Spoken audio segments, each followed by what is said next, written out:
For more latest videos and updates, please subscribe our channel and hit the bell icon.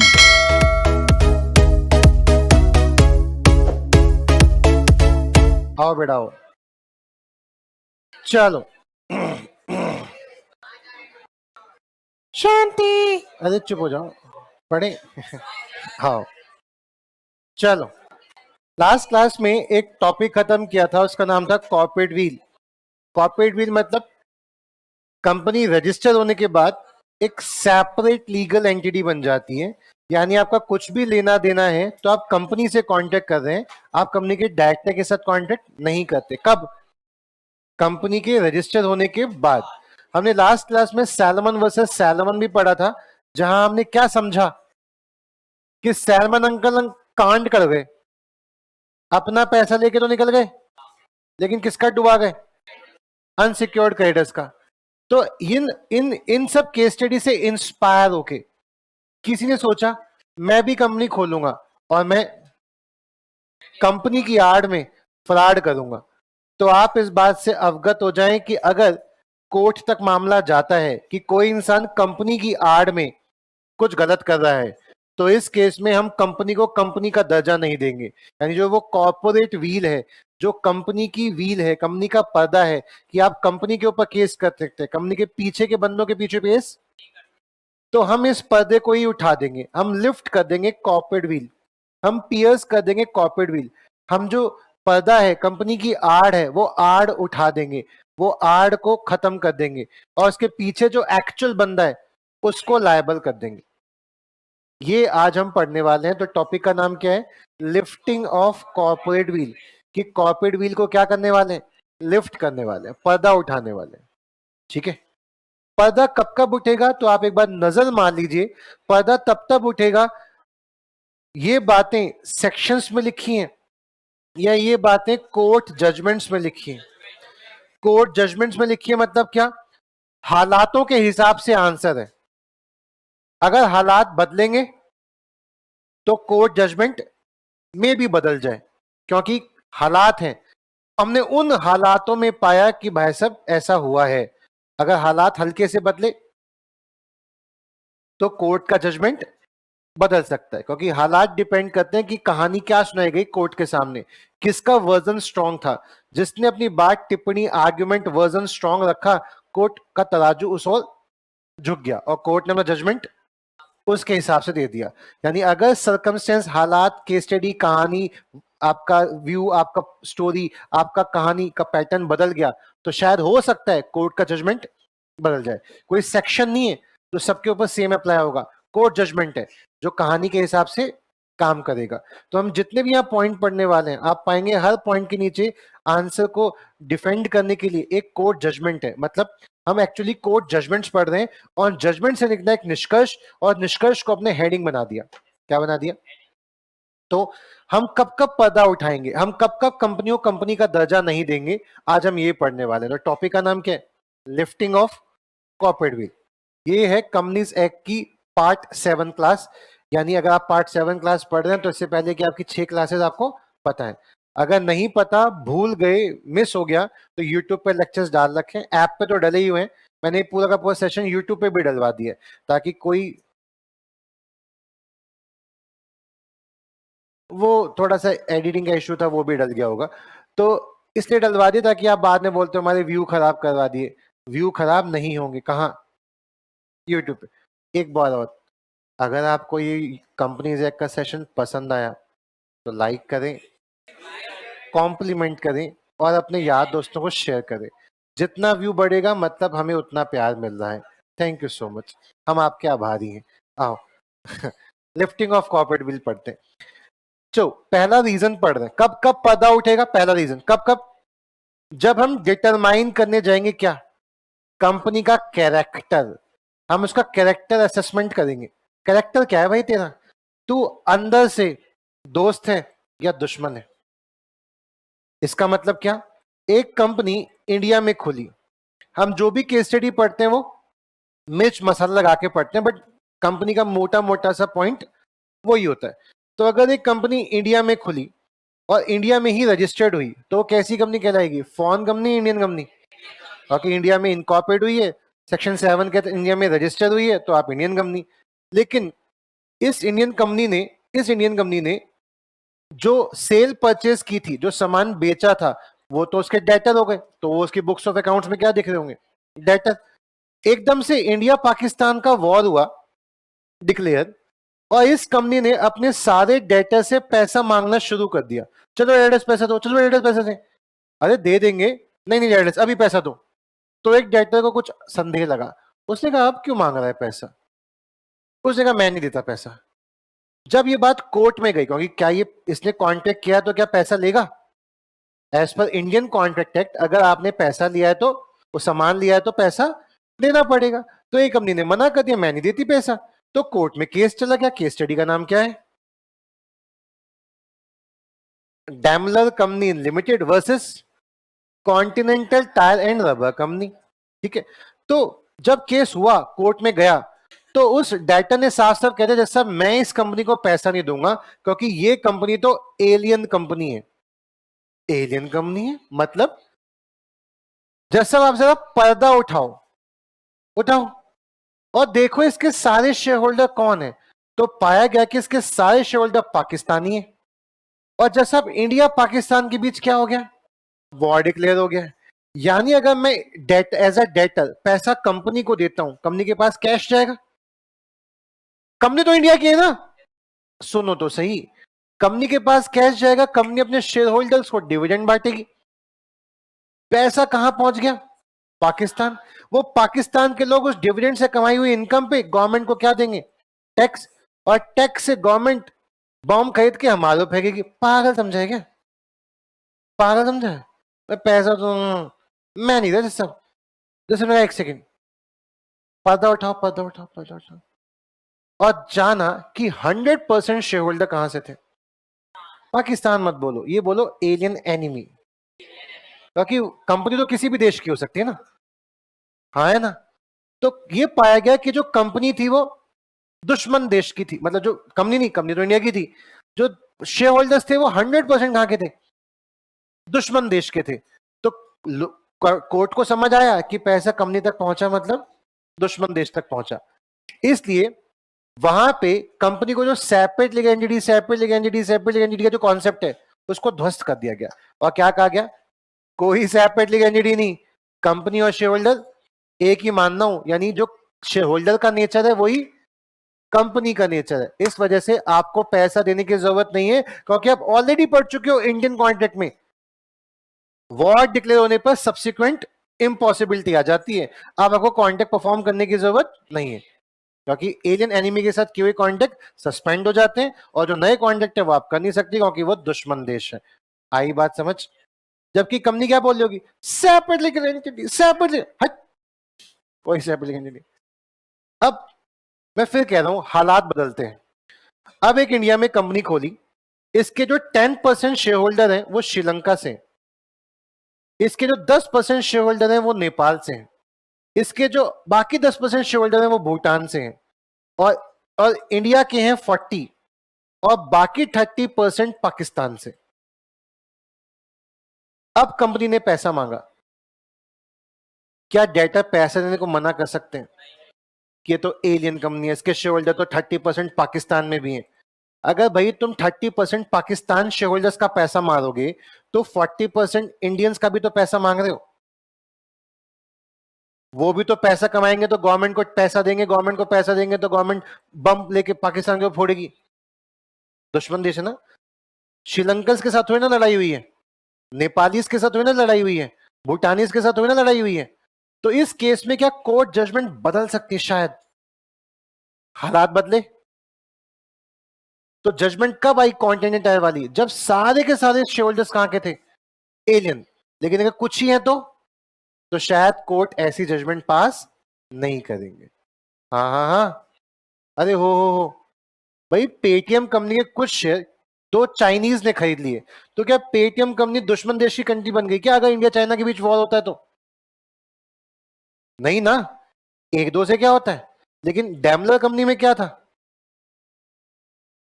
Sir? अब आपका अगला question, sir तो कितना percent पे decide होगा? ये हम कौन होते डिसाइड करने वाले? कौन बताएगा? कोर्ट।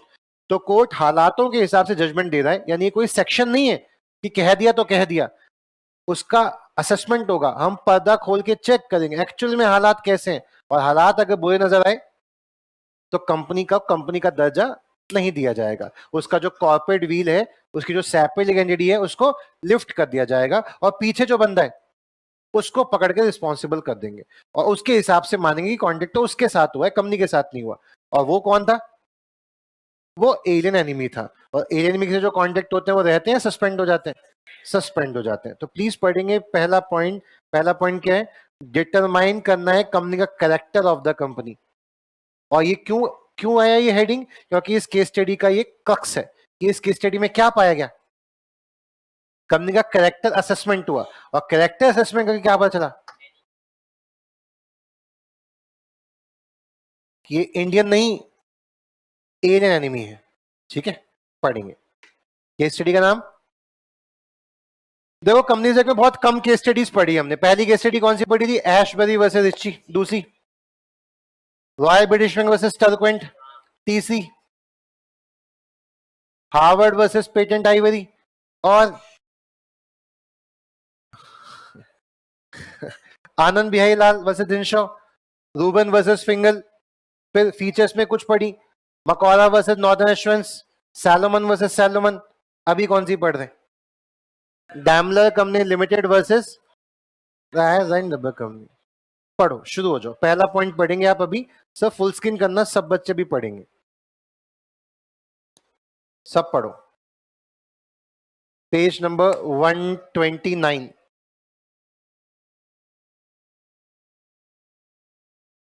पढ़ो पढ़ो पढ़ो।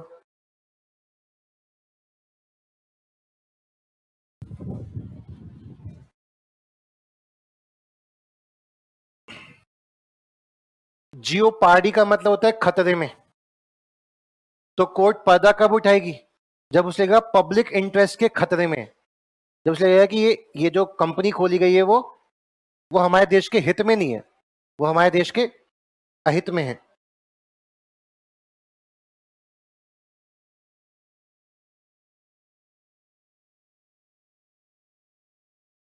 कंपनी तो नेचुरल पर्सन है ही नहीं, वो तो आर्टिफिशियल पर्सन है। क्या उसका खुद का दिमाग होता है? तो किसके दिमाग से चलती है?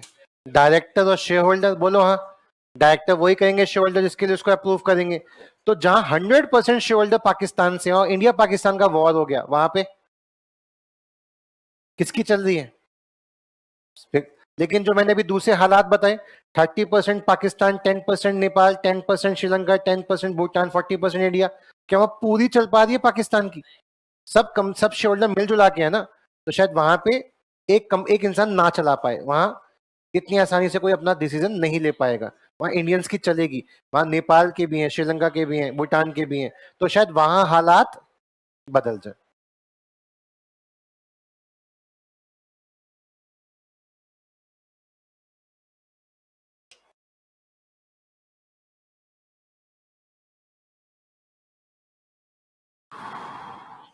पढ़ा? अरे पढ़ा कि नहीं पढ़ा? सबने पढ़ लिया? यस और नो?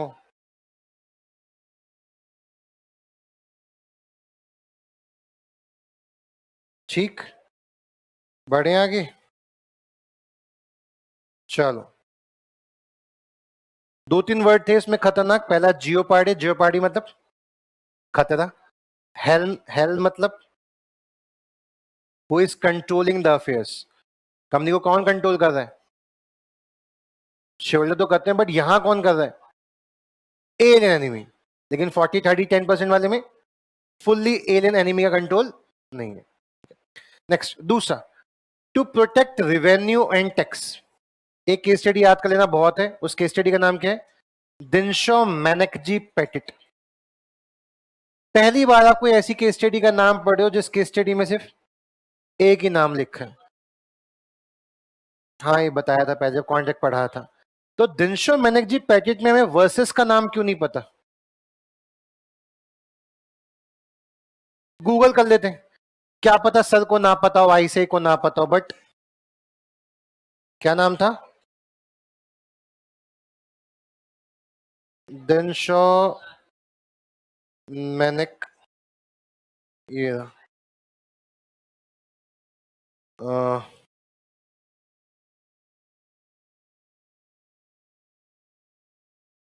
क्या ही है यहाँ पे कुछ हमारे पास, यहाँ देखते हैं क्या लिखा है। दिनशो मैनेकजी पैकेट वर्सेस अननोन, कब की केस स्टडी है? 19 नवंबर 1926। यानी जिसने दिनशो अंकल के ऊपर केस किया होगा, हमें कैसे किसी केस स्टडी का नाम पता चलता है तो ये बताओ। हमने क्या पढ़ा था? केस स्टडी का साइटेशन क्या होता है? समथिंग वर्सेस समथिंग, किस पेज पे छपी, किस ईयर की जजमेंट है, किस वॉल्यूम में छपी, किस बुक का नाम है, बोलो हाँ। तो हमें केस स्टडी कैसे पता चलती है? क्योंकि जो कोर्ट की जजमेंट होती है किसी बुक में छपती है, जिस बुक में छपी उससे मिसप्रिंट हो गया, उसने नहीं छापा, तो हमें सिर्फ कितना ही नाम पता चला? जितना मिला। इसलिए वर्सेस अननोन हो गया। वैसे अननोन इस कभी कभी हम अननोन नॉर्मली भी लिखते हैं। आपने एक फेमस केस स्टडी सुनी होगी, निर्भया वर्सेस द स्टेट या निर्भया वर्सेस द कल्पिट्स के नाम। क्या एक्चुअल में फीमेल का नाम निर्भया है? नहीं, लेकिन हमारा देश कहता है कि ऐसे केस में आप ओरिजिनल नाम नहीं दुनिया को शो ऑफ करेंगे, उसका एक फेक नाम रखें। तो जब हमें किसी नाम को छुपाना होता है तो एक्स वाई, तो आप जितने भी रेप केसेस पढ़ेंगे वहां पे आप पाएंगे कि वहां पे X Y Z versus accused का नाम, या निर्भया वर्सेस समथिंग समथिंग, वहां पे मेन नाम नहीं लिखते। क्यों? क्योंकि हमें उसे अननोन रखना है। क्या रखना है? हम नहीं चाहते उसका नाम दुनिया के सामने आए। हालांकि आप ऐसी बहुत सारी केस स्टडी पढ़ेंगे इनकम टैक्स में, वहां पे आपको ऐसी बहुत मिलेंगी, वहां पे एक ही नाम होगा आपके पास, दिनशो मैनेकजी पैकेट, एक ही नाम होगा, वहां वर्सेस होगा ही नहीं। बाकी इंप्लाइड है वर्सेस तो सीआईटी होगा, चीफ इनकम टैक्स ही होगा। तो एक साइड तो पता है ना हमें इनकम टैक्स में, कि इनकम टैक्स में केस है तो क्या केस होगा, सीआईटी वर्सेस दिनशो या दिनशो वर्सेस सीआईटी। एक इंसान तो पता है। हम एक कॉन्ट्रैक्ट एक्ट में पढ़ते हैं, सेल्स ऑफ गुड्स एक्ट में पढ़ते हैं क्या, X Y Z versus P Q R. क्यों? क्योंकि वहां एक इंसान दूसरे इंसान के ऊपर केस कर रहा है। बट इनकम टैक्स के तो सारे केस कैसे होंगे? इनकम टैक्स वर्सेस इंसान, अरे बोलो हाँ, या इंसान वर्सेस, तो वहां ऐसा हो सकता है आप एक ही नाम से पढ़ो, तो वहां अननोन ही छोड़ देना दूसरे को, हमें पता है या तो सीआईटी होगा या क्या होगा। लेकिन वो उतना इंपॉर्टेंट एस्पेक्ट नहीं है। अगर मैं दिनशो अंकल जी की केस स्टडी कहीं भी आपको दिखाऊं तो आप पाएंगे वहां लिखा मिलेगा इन री। व्हाट इज री? री का मतलब क्या होता है? री में जब हम लॉ में यूज करते हैं तो इन री का मतलब है कि यहां पे रिप्लाई किया जा रहा है, यहां पे रीअसेसमेंट किया जा रहा है। किसके द्वारा? एक उचली अदालत के द्वारा। तो कई बार क्या होता है कि हाई कोर्ट कोई जजमेंट पास करता है, लेकिन उस जजमेंट से सब खुश नहीं होते, तो president of India supreme court से कहता है कि हाई कोर्ट ने एक जजमेंट पास की है, आप जरा इस जजमेंट को एक बार रीअसेस कीजिए, एक बार एक नई जजमेंट पास कीजिए अगर आपको ठीक लगे तो ऐसे में सुप्रीम कोर्ट हाई कोर्ट की केस स्टडी को उठाती है, पढ़ती है और एक नया जजमेंट पास करती है। तो वहां पे हम री लिखते हैं। क्या लिखते हैं? यानी क्लाइंट ने केस नहीं किया, जनरली क्या होता है X Y Z versus P Q R, high court में केस हुआ, पी क्यू आर केस जीत गया, तो एक्स वाई जेड को बुरा लग रहा है, तो एक्स वाई जेड उसके अगेंस्ट सुप्रीम कोर्ट में जाता है, तो वहां तो क्लाइंट खुद जा रहा है, तो वहां री की तो जरूरत ही नहीं पड़ी। री की जरूरत कब पड़ती है? जब क्लाइंट ने हिम्मत हार ली और क्या कह रहा है, मैं और कितने केस लड़ूं, पहले डिस्ट्रिक्ट कोर्ट में लड़ा, फिर हाई कोर्ट में लड़ा, थक गया, सब सेम ही रिप्लाई कर रहे हैं। तो न्यूज का वो सहारा लेता है, सोशल मीडिया का सहारा लेता है कि गलत हो रहा है, और सोशल मीडिया का प्रेशर प्रेसिडेंट तक जाता है। प्रेसिडेंट क्या कहते हैं? सुप्रीम कोर्ट, मैं तुमसे कह रहा हूं एक बार जरा हाई कोर्ट ने जजमेंट पास किए, इसको एक बार रीअसेसमेंट करो और फिर अपना वर्डिक्ट बताओ क्या हो सकता होगा। तो उस केस में केस स्टडी का नाम री से पढ़ते हैं। कहां से पढ़ते हैं? जो बेंच थी, बेंच का मतलब क्या होता है पहले ही बताया था, कोर्ट में हम बार और बेंच रिलेशनशिप की बात करते हैं। What is bar, what is bench? तो हम सुनते होंगे कि जब सीए, जब एक सीए तो नहीं, जब एक एडवोकेट, जब एक लॉयर अपनी एलएलबी की डिग्री कंप्लीट करता है, तो हम सुना होगा वो बार काउंसिल ऑफ इंडिया से लाइसेंस लेता है, एक टेस्ट पास करता है, उसे क्या लाइसेंस मिलता है? बार का। बार का मतलब, बार नहीं, बार का मतलब कि वो अब एक सर्टिफाइड लॉयर बन गया, एडवोकेट बन गया, अब वो किसी को भी कोर्ट में क्या कर सकता है? रिप्रेजेंट। तो एलएलबी की डिग्री से आप कोर्ट में रिप्रेजेंट नहीं करते, आप कब रिप्रेजेंट करते हो? जब आपके पास बार की मेंबरशिप होती है। तो मैंने जो पढ़ाई की है वो लॉ की पढ़ाई की है, लेकिन मेरे पास क्या नहीं है, मेरे पास बार का एसोसिएशन नंबर नहीं है, क्योंकि मैं प्रैक्टिस नहीं करता। आप बात को समझ रहे हैं? तो ऐसे बहुत से, तो there is a difference between lawyer, advocate and barrister. कभी सुना होगा बैरिस्टर वर्ड भी। तो बैरिस्टर मतलब क्या? जिसने इंडिया में नहीं की लॉ की पढ़ाई, इंग्लैंड में की है। तो महात्मा गांधी जी के पास बैरिस्टर की डिग्री थी, इंग्लैंड से पढ़ाई की है। लेकिन जो इंडिया से लॉ की पढ़ाई करते हैं उन्हें लॉयर बोलते हैं। तो अगर किसी ने नाम के नीचे लॉयर लिखा हुआ है, मतलब उसने इंडिया से एलएलबी की पढ़ाई की है। एलएलबी की पढ़ाई या तो 3 साल की होती है ग्रेजुएशन के बाद, या 5 साल की होती है विद ग्रेजुएशन। सुना होगा BA LLB, BCom LLB, तो वो 5 साल का कोर्स है।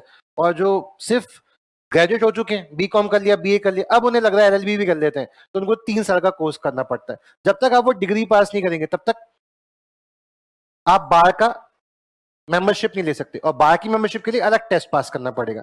अब बार का टेस्ट पास करते आप क्या बन गए? सर्टिफाइड। अब आप बन गए एडवोकेट। तो लॉयर और एडवोकेट में क्या फर्क है? एडवोकेट कोर्ट में अपने क्लाइंट को रिप्रेजेंट कर सकता है, लेकिन लॉयर, सीए, ये लोग कोर्ट में अपने क्लाइंट को रिप्रेजेंट नहीं कर सकते। अगर आप सीए भी हो और आपको अपने क्लाइंट का केस कोर्ट में लड़ना है, तो आपको एक वकील भी लेना पड़ेगा, जो वकील उस क्लाइंट का क्या लड़ेगा। अब आप बोलेंगे सर मैं सीए भी कर लेता हूं, एलएलबी भी कर लेता हूं, तो आप प्रैक्टिस सिर्फ एक ही कर पाएंगे। आप डिग्री दोनों ले लो, फर्क नहीं पड़ता, लेकिन प्रैक्टिस किसकी कर पाओगे? या तो सीए प्रोफेशन की या एलएलबी प्रोफेशन, एडवोकेट प्रोफेशन। तो what is the difference between advocate, lawyer and barrister? Lawyer law की पढ़ाई इंडिया में, बैरिस्टर लॉ की पढ़ाई इंडिया से बाहर, इंग्लैंड में। क्या इंग्लैंड का बंदा इंडिया में आके प्रैक्टिस कर सकता है? पढ़ाई इंग्लैंड में की, इंडिया में आके प्रैक्टिस कर सकता है? तो इंडिया ने बहुत सारे देशों के साथ कॉन्ट्रैक्ट कर रखा है कि इंडिया की अगर लॉ की डिग्री होगी तो वो इंग्लैंड में जाके प्रैक्टिस कर सकता है, और इंग्लैंड में प्रैक्टिस पढ़ाई की होगी तो इंडिया में। यानी इंडिया और इंग्लैंड का म्यूचुअल कॉन्ट्रैक्ट है, एमओयू है, मेमोरेंडम ऑफ अंडरस्टैंडिंग है। यानी इंडिया के लोग इंग्लैंड में जाके क्या कर सकते हैं? लॉ की प्रैक्टिस, वहां का बार का मेंबरशिप लेनी पड़ेगी। और इंग्लैंड से जो लॉ की पढ़ाई करके है, वो इंडिया में बार का पेपर पास करे और प्रैक्टिस कर सकता है। अरे यस या नो? अगर आपने सीए कर रखा है तो क्या आप अमेरिका में जाके प्रैक्टिस कर सकते हैं? वहां आपको सीपीए की डिग्री लेनी पड़ेगी। लेकिन सीपीए कहता है कि सीए कर रखा है तो ये 3-4 पेपर तो एग्जाम्प्ट है, क्योंकि तुम ऑलरेडी सीए करके बैठे हुए हो, तो तुमने बहुत पढ़ाई कर ली। तुम बस ये अमेरिकन लॉज को समझने के लिए वो अमेरिकन लॉ वाले पेपर दे दो, जो नॉर्मल लॉ है वो तुम्हें टेस्ट पेपर देने की जरूरत नहीं है। तो अगर आप सीए कर लेंगे तो सीपीए के कुछ पेपर क्या हो जाएंगे? एग्जाम, लेकिन देने पड़ेंगे। बट बैरिस्टर और लॉयर में ऐसा कोई पंगा नहीं है। आई बात समझ? हाँ है ना? तो कोई बोले मैं लॉयर हूं, समझ जाना, पढ़ाई की है, प्रैक्टिस नहीं करता। कोई बोले मैं एडवोकेट हूं, पढ़ाई भी की, और तो ये आपने समझा बार। बार, तो there is a relationship between bar and bench. Bar और बेंच में क्या रिलेशनशिप है? बार में बैठते हैं लॉयर एंड बेंच में बैठता है जज। क्या 25 साल का बार का मेंबर यानी एडवोकेट को क्या जज जितनी नॉलेज हो जाती है? हाँ है ना? यानी फ्यूचर में उतना एक्सपीरियंस रखने वाले बंदे ने, और वो एक टेस्ट रखा है, वो टेस्ट पास कर लिया, तो वही बेंच पे आके बैठ जाता है। यानी वही वकील कुछ साल की प्रैक्टिस के बाद क्या हो सकता है? बेंच जैसी औकात रखता है। क्योंकि अगर आपको, मुझे 14 साल हो गए लॉ पढ़ाते पढ़ाते, तो क्या मेरे पास कोई बंदा आएगा पूछेगा सर हमारा इसका कॉन्ट्रैक्ट है, क्या मैं जजमेंट पास करने की औकात रखता हूँ इतने साल पढ़ा पढ़ा के? पूरा लॉ तो मुझे भी आता है। अरे बोलो हाँ। तो अगर मैं बार में हूं तो मैं बेंच बन सकता हूं। अगर मैं लॉयर, अगर आज मैं एडवोकेट हूं तो 10 साल की प्रैक्टिस के बाद मुझे लोग क्या ट्वीट करेंगे? बट जज में भी लेवल होते हैं। एक होता है सुप्रीम कोर्ट का जज, एक होता है हाई कोर्ट का जज, फिर एक होता है डिस्ट्रिक्ट कोर्ट के जज, फिर मजिस्ट्रेट होते हैं, या आपने कभी सुना होगा मेट्रोपॉलिटन जज। वैसे हम एलएलपी में भी पढ़ेंगे मेट्रोपॉलिटन जज। तो मेट्रोपॉलिटन मतलब जो मेट्रोपॉलिटन सिटीज में है, लाइक दिल्ली क्या है? Metropolitan city. मुंबई क्या है? Metropolitan city. चेन्नई क्या है? तो यहां पे भी जज बैठते हैं, मजिस्ट्रेट लेवल 1, मजिस्ट्रेट लेवल 2। तो ये सब हम पढ़ेंगे अगर हमारे जूनियर्स के साथ हमें पढ़ना पड़ गया तो। हमारी तबियत खराब हो गई, हम दिसंबर का पेपर नहीं दे पाए, तो जून वाले बच्चों को ये भी पढ़ाया जाएगा। यानी इंडिया का कॉन्स्टिट्यूशन क्या है, कोर्ट के बेंचेस कैसे कैसे काम करते हैं, ये भी हमारे कोर्स का पार्ट है। अभी नहीं है क्योंकि अभी हमें पीसीआर देना पड़ता है, लेकिन उसके बाद ये भी पढ़ाया जाएगा। तो ये कोर्स का पार्ट बनाया जा रहा है ताकि बच्चों को इस बेंच बार रिलेशनशिप इन सब की भी नॉलेज हो। तो व्हाट इज बेंच? बेंच पे कौन? बेंच मतलब कौन? बेंच मतलब कौन? जज या वकील? जज कौन था? नाम से समझ आ रहा है, मार्टन। भाई साहब तुम तो इंडिया से बाहर के ही हो, ठीक है। तो इस जज ने आंसर दिया, मतलब ये जो री लिखा है ये सुप्रीम कोर्ट जजमेंट नहीं है, बिकॉज इंग्लैंड में सुप्रीम कोर्ट जैसा कुछ नहीं होता। इंडिया में है हाई कोर्ट्स, और हाई कोर्ट्स के पापा सुप्रीम कोर्ट्स। हाँ हाँ हाँ, अरे हो। तो अगर सुप्रीम कोर्ट हाई कोर्ट की जजमेंट को उठा के अपना खुद का रिव्यू देती है तो उसे क्या बोलते हैं? री। क्या बोलते हैं? यानी इस केस स्टडी में इंग्लैंड में क्या हुआ होगा? कोर्ट की जजमेंट को रीअसेस किया गया होगा, बोलो हाँ। खैर वापस आते हैं, केस स्टडी का नाम क्या है? दिनशा मैनेकजी पेटिट। इस केस में जजमेंट क्या पास हुई, इन अंकल जी ने क्या गेम प्लान किया, सुबह सुनना। पहले भी सुन चुके, दोबारा सुनना। एक कंपनी थी और दिनशा अंकल थे। दिनशा अंकल ने इस कंपनी में सपोज 10 लाख रुपए इन्वेस्ट किए। 10 लाख रुपए इन्वेस्ट किए, कुछ एज अ डिवेंचर होल्डर, कुछ एज अ शेयर होल्डर। तो इनको कुछ पैसे वापस आए। इनको हर साल इस पैसे से 1 लाख रुपए की क्या हो रही है? कमाई, इनकम हुई। तो गवर्नमेंट ने बोला चल इनकम टैक्स दे। कितना दूं? गवर्नमेंट ने बोला 30% फ्लैट टैक्स दे दो। मतलब 1 लाख कमाया है, 30,000 किसके पास पहुंचा दो। और किस इंसान को गवर्नमेंट को टैक्स देना पसंद होगा? किसी को भी नहीं। उसको लगता है पैसे मैंने कमाया तो पूरा मेरा होना चाहिए, लेकिन कुछ योगदान तो गवर्नमेंट को भी देना पड़ेगा ना। गवर्नमेंट को नहीं होगी तो रोड कैसे बनेगी? रोड बनाते कहां हो तुम? नहीं ऐसे मत बोल रहे, बनती तो है। चलो ये बात अलग है, 30,000 का 30,000 खर्च नहीं हो रहा, कुछ घोटाला हो रहा होगा शायद, लेकिन 30 में से 300 रुपए तो खर्च हो रहे हैं। हो तो रहे हैं ना, बोलो हाँ। चलो ठीक है, हो रहा है ना, ठीक है। तो गवर्नमेंट के पास जब तक पैसा नहीं आएगा गवर्नमेंट इंफ्रास्ट्रक्चर कैसे बनाएगी? और आप गवर्नमेंट का पैसा मार रहे हैं, तो इसको देना पड़ रहा था 30,000। इसको बड़ा बुरा लग रहा है। इसने पूरा का पूरा इनकम टैक्स पढ़ डाला उस देश का। इसने पढ़ा कि कंपनियों को अगर कंपनी से डिविडेंड मिल रहा है, कंपनियों को अगर कंपनी से डिविडेंड मिल रहा है तो उनको टैक्स देने की जरूरत नहीं है। इसका माथा फूटा। इसने बोला मैं 4 कंपनी खोलूंगा, कंपनी ए, कंपनी बी, कंपनी सी, कंपनी डी। अगर आप में से किसी को, कभी कभी होता है ना, आप में से कुछ बच्चे बहुत उत्साहित हो जाते हैं और वो क्या बोलते हैं, सर मुझे आप तो सब मसाला लगा के कहानी बताते हो, मुझे कैसी कहानी जाननी है? बिना मसाले वाली। मुझे एग्जैक्टली पढ़ना है कि उस केस स्टडी में हुआ क्या था। आपने तो बोल दिया कंपनी का नाम क्या था, ABCD। मुझे एक्चुअली में जानना है कि कंपनी का नाम था क्या। तो अगर आपको पूरी इंफॉर्मेशन लेनी है तो आप फिर गूगल पे जाके सर्च मार सकते हैं। कब की है रिपोर्ट? 1927, बॉम्बे 377 में दिया गया। और उस जमाने में जो जजेस बैठे थे हमारे देश में कौन? 1927, ठीक है। ये सिविल केस का रेफरेंस था, नवंबर 19 को हुआ। हाई कोर्ट बॉम्बे ने इसका जजमेंट पास किया, लेकिन जज कौन बैठे थे? एम्बरसन मार्टिन। यहाँ पे कंपनियों के नाम भी आपको देखने को मिल जाएंगे। तो आप वो सारी इंफॉर्मेशन क्या कर सकते हैं, मैं देख ही रहा हूं, मुझे एग्जैक्टली कंपनी का नाम मिल जाए। ये रहा, शायद इसमें है। हाँ, इन्होंने ये 4 कंपनी खोली। एक खोली पैकेट लिमिटेड, दूसरी खोली बॉम्बे इन्वेस्टमेंट कंपनी लिमिटेड, तीसरी खोली मिसलेनियस इन्वेस्टमेंट लिमिटेड, और चौथी खोली सेफ सिक्योरिटी लिमिटेड। जिसको मैंने अपने एग्जांपल में क्या बोल दिया, तुम्हें कॉन्सेप्ट समझना है, कंपनियों के नाम याद करने हैं। केस एग्जाम में ये लिखने को आएगा, दिनशा मैनेजी की पूरी कहानी लिखो, क्या आएगा? क्वेश्चन कैसे आएगा मैं वो दिखाता हूं, ताकि आपको उससे एक मोटिवेशन मिले कि आपको क्या पढ़ना चाहिए और क्या पढ़ना किसी काम का नहीं है। एग्जाम में क्वेश्चन आएगा, प्लीज इस क्वेश्चन को एक बार रिव्यू करना। क्वेश्चन नंबर 12, पढ़ना क्या लिखना। एक अंकल जी हैं, उनके पास बहुत इनकम आ रही थी डिविडेंड इंटरेस्ट से। उन्होंने रिड्यूस करने के लिए टैक्स क्या किया, 4 कंपनी खोल दी। तो तुम्हें लग रहा है ना जो मैं कहानी बता रहा हूं वो यही है।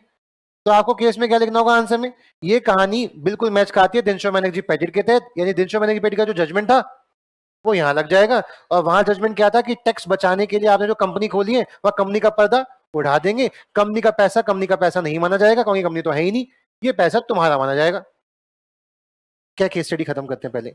तो दिनशो अंकल ने क्या किया, 1 लाख कंपनी से वापस निकाल दिया, 10 लाख कंपनी से वापस निकाल दिया, और 2,50,000 के एक कंपनी के शेयर खरीद लिए। 2 लाख कंपनी खोली है ना, तो कंपनी में शेयर कैपिटल भी होगी। 2,50,000 बी कंपनी को दे दिए, 2,50,000 सी को दे दिए, 2,50,000 डी को दे दिए। अब 2,50,000 का अगर इक्विटी है तो 2,50,000 का कैश भी है। इक्विटी शेयर कैपिटल, क्या कैश अकाउंट डेबिट इक्विटी की शेयर कैपिटल बोलो। हाँ सही अकाउंटिंग बोली ना मैंने, अकाउंट्स मेरी वीक है, सही बोली ना। लेकिन कैश आ गया, कैश आ गया। अब इन कंपनी ने वो 2,50,000 दोबारा कहां इन्वेस्ट कर दिया, इसी कंपनी में। अब इन कंपनियों को 25,000 की क्या हुई, डिविडेंड और इंटरेस्ट से इनकम आया। लेकिन लॉ क्या कहता था उस देश का, कंपनी अगर कंपनी से पैसा कमा रही है तुम मत दो टैक्स। क्या अभी तक दिनशंकर को फायदा हुआ है?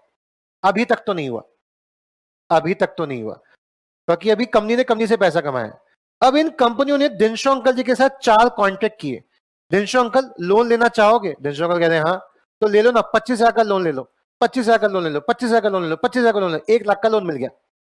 लोन की term and condition, Dinshaw uncle जब तुम्हारा मन करे तब देना लोन का पैसा वापस, यानी मरते तक नहीं तो देना मत, जब तक है तब तक दे, और जब तक मरेगा देगा नहीं ना लायक। इंटरेस्ट रेट 0, यानी कॉन्ट्रैक्ट की टर्म इतनी लीनियंट, इतनी इजी कि साफ लग रहा है कि फेक काम हो रहा है। अरे बोलो हाँ। इसका मतलब दिनशो अंकल के पास 1 लाख आ गया, दिनशो अंकल 1 लाख जैसे ही खर्च करने पहुंचे, इनकम टैक्स कह रहा चल पैसे दे। पैसे किस बात का, कमाई नहीं है, लोन है, लोन उड़ा रहा हूं, इनकम पे लगता है ना टैक्स, ये तो क्या है, और लोन तो मुझे वापस करना है, कोई कमाई नहीं है। कहां से मिला लोन, उसको पकड़ूंगा, कौन है जो इतना अमीर को लोन दे रहा है, कंपनी ने दिया। कंपनी पे तो टैक्स लग नहीं सकता। अब गवर्नमेंट ने पर्दा खोला तो बैलेंस शीट झांकी, तुझे कहां से इतना प्रॉफिट हो रहा है, तो पाया कंपनी की अकाउंट्स में सिर्फ 4 एंट्री हैं। पहली entry cash account debit equity share capital, दूसरी एंट्री उस पैसे से investment account debit to cash, investment किया कैश गया, फिर उससे डिविडेंड आया जो कि प्रॉफिट है, और जो प्रॉफिट है वो हमने एडवांस दे दिया दिनशो अंकल को। हमने कहा और कोई सेल परचेस क्या, नहीं। हमने कहा कोई किसी एम्प्लॉय की सैलरी, कोई रेंट, कोई इलेक्ट्रिसिटी बिल, नहीं। अबे साफ नजर आ रहा है फेक कंपनी है। जैसे मैं मनगढ़ंत बात कर रहा हूं, अगर कोई बंदा यूट्यूब पे देख भी ले प्लीज मुझे पकड़ मत लेना मनगढ़ंत बात है सब। सपोज मैं कमा रहा हूं 20 लाख रुपए, और 5 लाख के बाद क्या देना पड़ता है, टैक्स। टैक्स लैब है पूरी, विजेंद्र सर आपको पढ़ा देंगे टैक्स लैब क्या है, पूरा इनकम टैक्स सेंटर में। तो 5 लाख के बाद टैक्स देना पड़ रहा है, लेकिन मेरी इनकम कितनी है, 20 लाख। अब मैं क्या करूं, मैंने 5-5 लाख के अपने अंदर 3 एम्प्लॉय रख लिए। एक रखा पापा को, 5 लाख आप लो पापा। एक रखना अपने ससुर जी को, 5 लाख आप रखो। एक रखा अपनी सासू माँ को, 5 लाख आप रखो। मैंने 5-5 लाख के 3 एम्प्लॉय रख लिए। अच्छा वो मुझसे पैसा कमा रहे, मेरे एम्प्लॉय हैं, तो 5 लाख तक तो उनको भी टैक्स नहीं देना, उनको भी नहीं देना, उनको भी नहीं देना। अब कोर्ट पूछेगी ना क्यों दे दो पापा को 5 लाख रुपए। मैंने कहा ये बच्चे कॉपी में टेस्ट देते हैं, तो टेस्ट ना मेरे पापा कॉपी चेक करते हैं, इसलिए उनको सैलरी दे रहा हूं। 5 लाख साल का दिया ना, महीने का हो गया 35-40 हजार, बोलो हाँ। तो हर महीने में इतने सारे बच्चों की कॉपी चेक कराता हूँ, काम कर रहे हैं, पैसा ले लो। ये जो मैंने बुक बनाई, ये बुक की जो एडिटिंग का सारा काम है ये मेरे ससुर जी संभालते हैं, तो 5 लाख उनको गया। और मेरा जो Insta post, Facebook post, marketing का जो काम है वो मेरी सासू माँ देखती है, 5 लाख उनको। तो एक्चुअली मैंने 20 लाख कमाया था, 15 लाख की सैलरी दे दी, मेरी कितनी कमाई, 5 लाख, ले ले टैक्स। तुम्हें साफ दिख रहा है चोरी चकारी हो रही है। अरे हाँ, इनकम टैक्स वाले आएंगे, सेक्शन 144 में बेस्ट जजमेंट असेसमेंट लगाएंगे और बोलेंगे बेटा ये तेरी इनकम है, ये जो तू इनकम दिखा रहा है ना, ये जो खर्चे दिखा रहा है, हम इन खर्चों खर्चे नहीं मान रहे, चल टैक्स दे। तू 20 लाख के हिसाब से टैक्स देगा। तो ऐसे ही यहाँ पे इनकम टैक्स वाले आए और क्या बोले, तुम जो बता रहे हो ना 4 कंपनियां, हमने लोन दे दिया। हम नहीं मानते लोन है, हम माने 4 कंपनियां फेक कंपनी है, शैम कंपनी है। हमने इन चारों कंपनी का पर्दा उठाया और क्या जाना, ये कंपनियां फेक है, इनका कोई काम नहीं है, इनका काम बस टैक्स की चोरी करना है। यानी सारी इनकम किसकी, दिनशो। दिनशो ये 1 लाख लोन नहीं, दिनशो ये 1 लाख इनकम है और तेरी इनकम है, चल टैक्स निकाल। और ऐसा करके इनकम टैक्स ने क्या कर लिया, टैक्स वसूल कर लिया किससे, दिनशो। दिनशो क्या बोल रहा होगा, सेपरेट लीगल एंटिटी, मैं अलग कंपनी, घंटा हट भाग जाए से पैसा दे। ठीक है, पढ़ेंगे केस स्टडी। केस स्टडी का नाम क्या है, टू प्रोटेक्ट व्हाट, पढ़ेंगे जल्दी पढ़ेंगे, प्लीज पढ़ेंगे।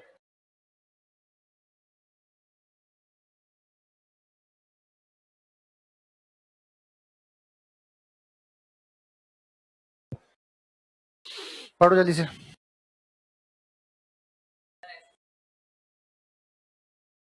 एसएससी, एसएससी वो होता है जो इनकम टैक्स रिटर्न फाइल करता है, उसको चेक करता है इनकम टैक्स ऑफिसर। एसएससी जिसकी इनकम को असेस किया जा रहा है, तो एक असेसर होगा, एक एसएससी होगा।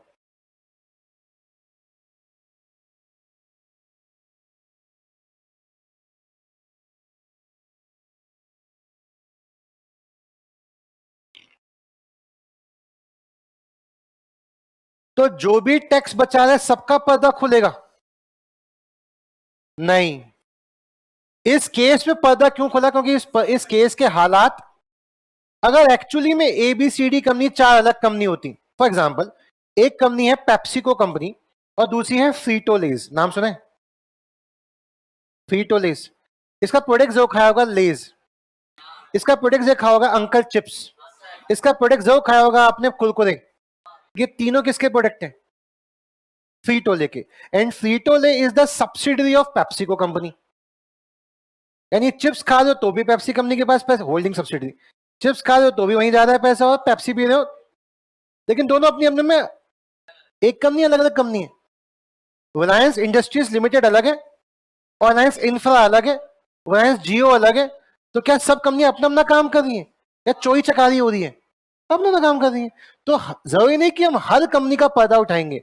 इस कंपनी का पर्दा इसलिए उठाया क्योंकि यहाँ पे जो नेचर था वो क्या समझ आया, चोरी हो रही है, यहाँ पे कुछ गलत हो रहा है, गवर्नमेंट का रिवेन्यू खाया जा रहा है, गवर्नमेंट का रिवेन्यू कोई चोरी करके ले जा रहा है, ये नहीं होने देंगे हम। तो क्या हर कंपनी में हर केस में पर्दा उठेगा, हालात है या सेक्शन है, जजमेंट है या सेक्शन है, जजमेंट हालातों के हिसाब से होती है और इसके हालात ऐसे पाए गए। आई बात समझ, चलो अगला, to avoid a legal obligation. Indian government ने, आप तो वैसे बिजनेस के लॉ पढ़ रहे हो, सी इंटर में आप कॉर्पोरेट लॉ और टैक्सेशन लॉ पढ़ोगे, लेकिन जो सीएमए वाले बच्चे होते हैं वो इंडस्ट्रियल लेबर लॉज भी पढ़ते हैं, क्योंकि वो कॉस्टिंग कर रहे हैं, तो कॉस्टिंग में लेबर के खर्चे भी देखेंगे, तो उनको लेबर लॉज भी पढ़ाए जाते हैं। लेबर लॉज मतलब wages act, gratuity act, EPF, ESI, bonus act, ऐसी फीमेल्स के लिए बनाया गया है। अगर एक फीमेल प्रेग्नेंट हो जाए तो 6 महीने की छुट्टी मिलती है उसको और साथ में सैलरी भी मिलेगी, और 2 बार ऐसा अलाउ है, तीसरा बच्चा पैदा करेगी तो नहीं मिलेगी छुट्टी, क्योंकि ऐसे तो तुम हर बार क्या करोगे। अगर एक फीमेल प्रेग्नेंट है तो जब से वो प्रेग्नेंट है और जब तक बच्चा डिलीवर नहीं होता तब तक आप उसे जॉब से नहीं निकाल सकते, क्योंकि अगर उसका मानसिक संतुलन बिगड़ा, मेरी जॉब चली गई, तो बच्चे की भी कुपोषित हो जाएगा, और हम नहीं चाहते हमारे देश का होने वाला भविष्य कुपोषित हो, इसलिए ऐसे लॉ बनाए गए। लेकिन आप खुद सोचो, कौन सा एम्प्लॉयर चाहेगा कि उसके अंडर में काम करने वाली एक एम्प्लॉय 6 महीने छुट्टी पे भी है, सैलरी भी लेगी, किसी एम्प्लॉयर को अच्छा लग रहा होगा। मतलब मेरे अंदर जो वर्कर काम करते हैं उन्हें मैं दे तो रहा हूं वेजेस, हर महीने 6,000 दे तो रहा हूं, लेकिन गवर्नमेंट कहती है 6,000 में तो उसका महीने का खर्चा निकल जाए वही बहुत है। उसके यहां भी तो एक त्योहार मनना चाहिए, दिवाली, दशहरा, तो दशहरे पे उसे आप बोनस दीजिए, मतलब दशहरे पे मत दीजिए, कभी भी साल में एक बार बोनस दीजिए। इसलिए मोस्टली जो इंडियन कंपनीज है वो कब बोनस बांटती हैं, दिवाली पे, क्योंकि दिवाली में हमारा देश कि मेजॉरिटी जो मेजॉरिटी है वो हिंदूज की है, फिर उसमें फिर मुस्लिम्स हैं, फिर क्रिश्चियंस हैं, फिर पारसीज हैं, बट मेजोरिटी में हिंदूज हैं। तो हिंदूज मोस्टली कौन सा त्योहार मनाते हैं? दशहरा और दिवाली। इसलिए दिवाली पे उसको आप साल भर कितना कमाया? 6,000, 6,000, 6,000, 6,000, 6,000, 72,000। तो प्लीज 8.33% ऑफ द वेजेस उसको आप गिफ्ट दीजिए। 8.33 मतलब अगर आप 1/12 करते हैं मल्टीप्लाई बाय 100 तो कितना निकलता है? 8.33। यानी 12 महीने जो आपने उसको सैलरी दी उसमें से 1 महीने की सैलरी उसको मुफ्त दो एज अ बोनस, ताकि वो दिवाली मना सके। जो उसको आपने 6,000 दिए उससे तो उसकी सैलरी का डेली का खर्चा निकल रहा है, महीने का खर्चा। इस एक्स्ट्रा 6,000 से वो फेस्टिवल मना पाएगा, वो अपने बच्चों को कपड़े ला के दे पाएगा, घर पे मिठाइयां आ पाएंगी, घर पे रौनक हो पाएगी उस एक्स्ट्रा 6,000 से।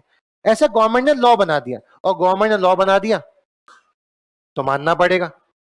अरे बोलो हाँ। अब गवर्नमेंट ने बोला जिस कंपनी में, जिस एस्टेब्लिशमेंट में 20 से ज्यादा लोग काम करते हैं, किससे ज्यादा लोग, उसको अपने वर्कर्स को क्या देना पड़ेगा? बोनस। अगर प्रॉफिट होता है तो आपको 8.33 से लेके 20% तक क्या देना पड़ेगा? बोनस देना पड़ेगा। अरे हाँ, समझो आप इस बात। क्या कंपनी को अच्छा लग रहा होगा? एग्जाम्पल के तौर पे एक कंपनी है ए लिमिटेड। ए लिमिटेड ने किसी कंपनी में इन्वेस्ट कर रखा था, वहां से पैसा आता था, पैसा आता था तो प्रॉफिट होता था, प्रॉफिट होता तो वर्कर्स को क्या देना पड़ रहा था? बोनस। लॉ कहता है इसलिए देना पड़ रहा है, बोलो हाँ। तो इसने क्या करा, एक सी लिमिटेड कंपनी खोली, एंड जो इसकी सब्सिडरी थी, 50% से ज्यादा शेयर होल्ड करती सब्सिडी बन जाती है, बोलो हाँ। अब इसने वो जो एसेट है वो किसको बेच दी? सी कंपनी को, 2 रुपए में। ऐसा हो सकता है? कंसीडरेशन कैन बी एनीथिंग, ये आप कॉन्टेक्ट में पढ़ चुके हो। 2 रुपए में वो इन्वेस्टमेंट किसको बेच दी? सी को। अब ये जो डिविडेंड है किस कंपनी के द्वारा आ रहा होगा? सी कंपनी में कितने एम्प्लॉय काम करते हैं? 2। ए लिमिटेड में कितने काम करते हैं? 70। सुनो ध्यान से, क्या बी कंपनी को बोनस देना है? नहीं। प्रॉफिट किसने कमाया? सी कंपनी ने। क्या सी कंपनी को बोनस देना है? नहीं, क्योंकि उसके यहां कितने वर्कर हैं? क्या ए कंपनी को बोनस देना पड़ेगा? हाँ, लेकिन उसको तो प्रॉफिट ही नहीं होता। तो सी कंपनी खोल के तुमने क्या कांड मचाया? जो तुम्हारी ऑब्लिगेशंस है वर्कर्स को पैसा देने की, तुमने उसको अवॉइड करने के लिए एक नई कंपनी खोल डाली। गलत है। ये कंपनी कंपनी नहीं है। यानी ये 72 एम्प्लॉय इसी कंपनी में काम करते हैं। यानी ये जो बोनस आ रहा है, जो प्रॉफिट आ रहा है बी कंपनी से, वो इसी कंपनी को आ रहा है, इसी कंपनी को आ रहा है, चलो बोनस दो। लेकिन जब सब सी लिमिटेड एक अलग कंपनी है, सेपरेटली, घंटा सेपरेटली एंटिटी, तूने कंपनी क्यों खोली? ऑब्लिगेशंस को दूर करने के लिए, लोगों को जो पैसा मिलना चाहिए था उस पैसे से। आई बात समझ? अरे हाँ, थोड़ा सा एक्स्ट्रा जा रहा हूं, इसका इससे कोई लेना, जो बता रहा हूं।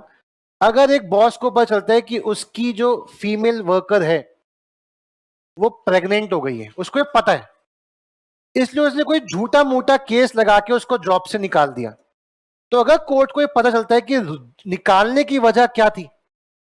प्रेगनेंसी, कि अब ये प्रेग्नेंट है, 6 महीने की मुफ्त की सैलरी खाएगी। अगर बॉस को पता था जॉब निकालने से पहले, उसने जो भी आरोप लगाए, वो आरोप क्यों लगाए? क्योंकि पीछे का रीजन क्या है? जॉब से निकालूंगा तो 6 महीने की सैलरी बचेगी। अगर रीजन ये है तो वो बॉस अपने एम्प्लॉय को निकाल नहीं सकता, क्योंकि लॉ का उल्लंघन हो रहा है। कुछ याद है आपको? आपने इंडियन कॉन्ट्रैक्ट में पढ़ा था कि अगर आप कोई ऐसा कॉन्ट्रैक्ट करते हैं जिससे कोई लॉ डिफीट हो रहा हो, जिससे कोई ऑब्लिगेशन मर रही हो, तो वो जो कॉन्ट्रैक्ट है वो वाइड हो जाएगा। As per section 23 unlawful agreements, याद है कुछ? सेम रूल लग रहा है कि आपने इस सी कंपनी को खोल के क्या किया? एम्प्लॉय की लंका लगा दी। केस स्टडी का नाम, द वर्कमैन एम्प्लॉयड, यानी workman employ employed in associated rubber industries limited. अब देखो यहाँ पे वर्कर्स का नाम लिखा है, तो एक वर्कर ने केस किया होगा, कई सारे वर्कर्स ने मिलकर केस किया होगा, तो उनका नाम क्या लिख दिया? Workman employed in associated rubber industries Bhavnagar के वर्कर्स ने किसके ऊपर केस कर दिया? एसोसिएटेड रबर इंडस्ट्रीज भावनगर और उसकी जितनी भी ब्रांचेस थी सबके ऊपर। अरे बोलो हाँ। अरे हाँ हाँ। तो वर्कर्स ने कंपनी के ऊपर केस कर दिया, लेकिन वर्कर्स के नाम लिखेंगे तो बहुत सारे नाम आ जाएंगे। जैसे केस स्टडी का क्या नाम लिखा? Workers employed in associated urban industries limited versus associated industries limited. Company कहाँ की है? भावनगर की है, इसलिए उसके साथ उस जगह का भी नाम लिख दिया। प्लीज पढ़ रहे हैं। ये केस स्टडी में हमने क्या सीखा कि अगर आप कोई लीगल ऑब्लिगेशन को अवॉइड करने के चक्कर में कोई कंपनी खोलोगे और हमारी नजर में आ गई, तो हम उस कंपनी का पर्दा उठा देंगे और उस कंपनी को कंपनी नहीं मानेंगे। हम उस कंपनी का सैप्लिकेंट कॉन्सेप्ट नहीं कंसीडर करेंगे और जानेंगे पीछे कौन है। पीछे तुम तुम्हारी का ही प्रॉफिट मानना है, तुम्हारा ही डिविडेंड मानना है, तुमने प्रॉफिट कमाया, चलो अपने वर्कर्स को क्या दो? बोनस दो। प्लीज पढ़ेंगे। To avoid a legal obligation. शुरू हो जाओ।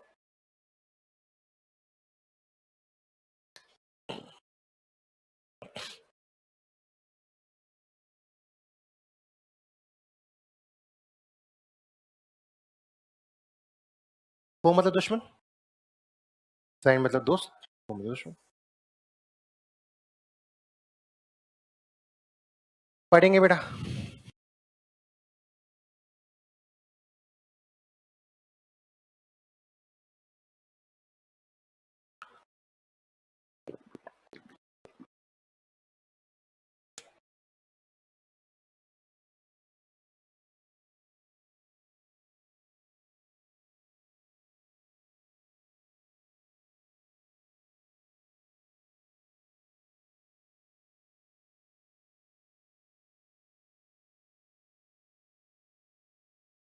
पाड़ना। पियर्सिंग नहीं कराई तुमने? गर्ल्स बताओ पियर्सिंग का मतलब क्या होता है? नाक छिदवाना, कान छिदवाना। पियर्सिंग मतलब फाड़ना। हम पर्दे को पर्दा नहीं मानेंगे।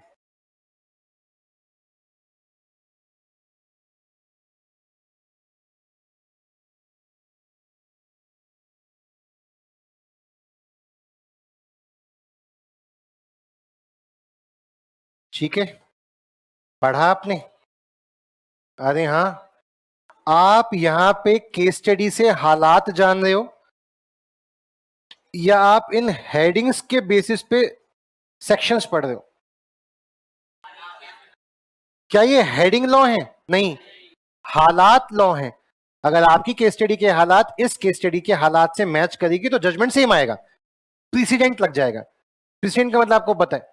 प्रीसिडेंट मतलब सुप्रीम कोर्ट के द्वारा दी हुई जजमेंट को हाई कोर्ट को मानना पड़ता है, एंड हाई कोर्ट के द्वारा जजमेंट को हाई कोर्ट के अंडर में आने वाली जितनी भी डिस्ट्रिक्ट कोर्ट्स हैं उनको मानना पड़ता है। यानी हाई कोर्ट ने कोई जजमेंट पास कर दी तो अब डिस्ट्रिक्ट कोर्ट में ऐसा कोई केस आएगा तो डिस्ट्रिक्ट कोर्ट की जजमेंट वही होगी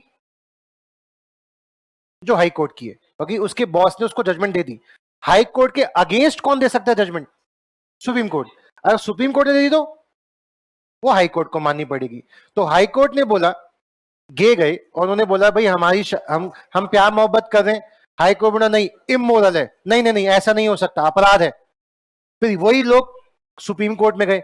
सुप्रीम कोर्ट ने बोला हाँ इंसान का हक है, वो किसी भी इंसान के साथ प्यार मोहब्बत कर सकता है। सुप्रीम कोर्ट ने कहा अलाउ है। तो आज के टाइम में प्यार मोहब्बत करना एलबीजीटी कम्युनिटी क्या वैलिड है, वॉइड है? क्यों? सुप्रीम कोर्ट की जजमेंट है। अब सुप्रीम कोर्ट की जजमेंट कौन झुटला सकता है, कौन चेंज कर सकता है? सपोज एक सुप्रीम कोर्ट का एक जज ने जजमेंट दी, तब 3 जजेस की बेंच बैठेगी नया जजमेंट के लिए। तो 3 जजेस की बेंच 1 जजेस की सुप्रीम कोर्ट बेंच को खत्म कर सकती है। 3 ने कोई जजमेंट दिया, उसको कौन खत्म करेगा? 5 जजेस की बेंच। यानी सुप्रीम कोर्ट में फिर ऐसे प्रेसिडेंट काम करता है। तो प्रेसिडेंट का मतलब ऊपर से दिया हुआ जजमेंट नीचे वाली कोर्ट्स को मानना पड़ता है, इसको बोलते हैं प्रेसिडेंट। आई बात समझ? अरे हाँ, चलो आगे बढ़े। अगला क्या है? फॉर्म की है आपने subsidiary to act as an, again एक मनगढ़ंत कहानी। प्रधानमंत्री मोदी जी ने बोला कि हम इंडिया में सिर्फ उन कंपनी को टैक्सी चलाने का लाइसेंस देंगे जो कंपनी इंडियन कंपनी होगी। Make in India, proud to be Indian के तहत इंडियन कंपनी खोलोगे तो आपको टैक्सी चलाने का लाइसेंस मिलेगा, अदरवाइज। तो ऊबर को इंडिया में घुसना था, लेकिन ऊबर इंडियन कंपनी नहीं है, तो ऊबर ने इंडिया में एक कंपनी खुलवाई, ऊबर इंडिया प्राइवेट लिमिटेड। और ये किसकी सब्सिडरी है? लेकिन ये कंपनी खुली कहां है? कौन सी कंपनी हो गई? इंडियन कंपनी की वजह से लाइसेंस मिल गया। लाइसेंस जब मिल गया तो एज पर इंडियन कॉन्ट्रैक्ट एक्ट लाइसेंस को लीज पे दे दिया उबर को। कॉन्ट्रैक्ट करके तो कुछ भी हो सकता है, बोलो हाँ। लाइसेंस मेरा तो मैं लाइसेंस कुछ भी करूं। अब गाड़ियां किसकी चल रही हैं? उबर की। जैसा भी तो क्या हो रहा है, जैसा भी ये तो बहुत ही बकवास काम है। अल्टीमेटली कौन चला रहा है गाड़ियां? इंडिया से बाहर की कंपनी, जबकि आपका मेन एम क्या था? इंडिया की कंपनियां चलाएं। ऐसा हो रहा है सच में। पर्दा उठाया गया, और पर्दा उठा के क्या देखा कि इस कंपनी के साथ है क्या, बैलेंस शीट में कोई सेल परचेज है क्या, इस कंपनी में ड्राइवर हैं क्या, इस कंपनी की गाड़ियां हैं क्या, गाड़ियां चला रही हैं? नहीं। इस कंपनी ने बस एक कॉन्ट्रैक्ट किया, कंपनी खोला और फिर एक कॉन्ट्रैक्ट किया किसके साथ? फॉरेन कंपनी के साथ कि तू चला ले गाड़ियां। यानी इस कंपनी के खोलने का मकसद क्या पाया गया? सिर्फ लाइसेंस हासिल करना। एक्चुअली ये कंपनी कोई काम नहीं कर रही। सारा काम कौन सी कंपनी कर रही है? यानी ये कंपनी इस कंपनी की कठपुतली है। जैसा वो कहेगी वैसा कर देगी। इसकी खुद की कोई एग्जिस्टेंस? क्या फ्रीटोल एक कंपनी जो कि पेप्सिको की कंपनी है सब्सिडरी, क्या वो कठपुतली लग रही है? क्या कुरकुरे के किसी भी एडवर्टीजमेंट में वो थम्स अप का पेप्सी का प्रमोशन करते हैं? कुछ नहीं। क्यों? सेपरेट कंपनी है। क्या जियो जब धंधा करने आती है, या टाटा जब तनिष्क बेच रही होती है, तनिष्क में क्या बेची है? ज्वेलरी। क्या वहां पे टाटा कार्स का प्रमोशन करती है, मोटर्स का? नहीं। सेपरेट कंपनी है, उसका इससे कोई ओनरशिप से थोड़ी ना कोई अपना कठपुतली बन जाता है। मालिक है लेकिन कंपनी अलग चल रही है। लेकिन यहां क्या पाया गया? इशारों पे नाच रही है। इशारों पे नाचना ठीक नहीं है। यानी ये कंपनी तुम ये कंपनी नहीं हो, यानी ये कंपनी तुम ये कंपनी नहीं हो, तो लाइसेंस नहीं मिला, और लाइसेंस नहीं मिला तो लाइसेंस लीज पे कैसे जा सकता है? इसलिए ये कंपनी भी अब गाड़ी नहीं चला पाएगी। ऐसा कहकर जजमेंट पास कर दी गई। फॉर्मेशन ऑफ अ सब्सिडी, ताकि तुम कैसे काम कर रही हो? एज अ एजेंट, और एजेंट मतलब एज अ कठपुतली। केस स्टडी का नाम merchandise transport limited versus British transport commission. पढ़ेंगे, पढ़ो।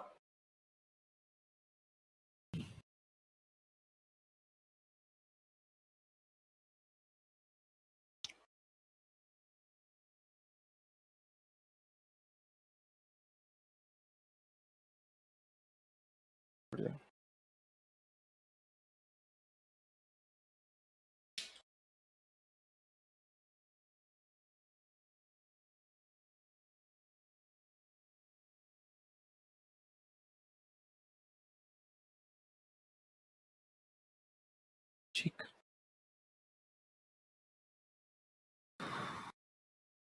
अरे हाँ, आपको क्या लगता है ऐसी सिर्फ कोर्ट में एक जजमेंट पहुंचूंगी, बहुत से जजमेंट पहुंचूंगी? अब एक होटल था, उसको जीएसटी नंबर नहीं लेना था, और जीएसटी नंबर लेना पड़ता है अगर आपकी सेल्स 20 लाख से ऊपर है तो उसने एक रेस्टोरेंट खोला ग्राउंड फ्लोर पे, पूरी बिल्डिंग उसकी थी। उसने ऊपर तक सिटिंग्स अरेंजमेंट कर रखा था, कोई भी बंदा आएगा तो ग्राउंड फ्लोर बैठेंगे, भर गया तो फर्स्ट फ्लोर, भर गया तो सेकंड फ्लोर। पहले कस्टमर बहुत कम आते थे, 20 लाख से कम की सेल्स होती थी, जीएसटी नंबर लेने की जरूरत। दाल मखनी 99 की है तो कस्टमर 99 ही देगा, एक्स्ट्रा पैसे नहीं देने। लेकिन अगर 99 पे जीएसटी वैसे सब लगाएंगे तो उसको महंगा पड़ेगा, महंगा पड़ेगा तो हमारे रेस्टोरेंट में आना बंद कर देगा। तो उसने क्या किया, जैसी 20 लाख से ऊपर की उसे फीलिंग आई, उसने एक नई कंपनी खोल ली। फर्स्ट फ्लोर पे बनने वाली कंपनी का नाम क्या रखा? XYZ। ग्राउंड फ्लोर का क्या नाम रखा? PQR। जैसी 40 लाख की सेल्स हुई, लगा 40 लाख ऊपर, एक और कंपनी खोल डाली।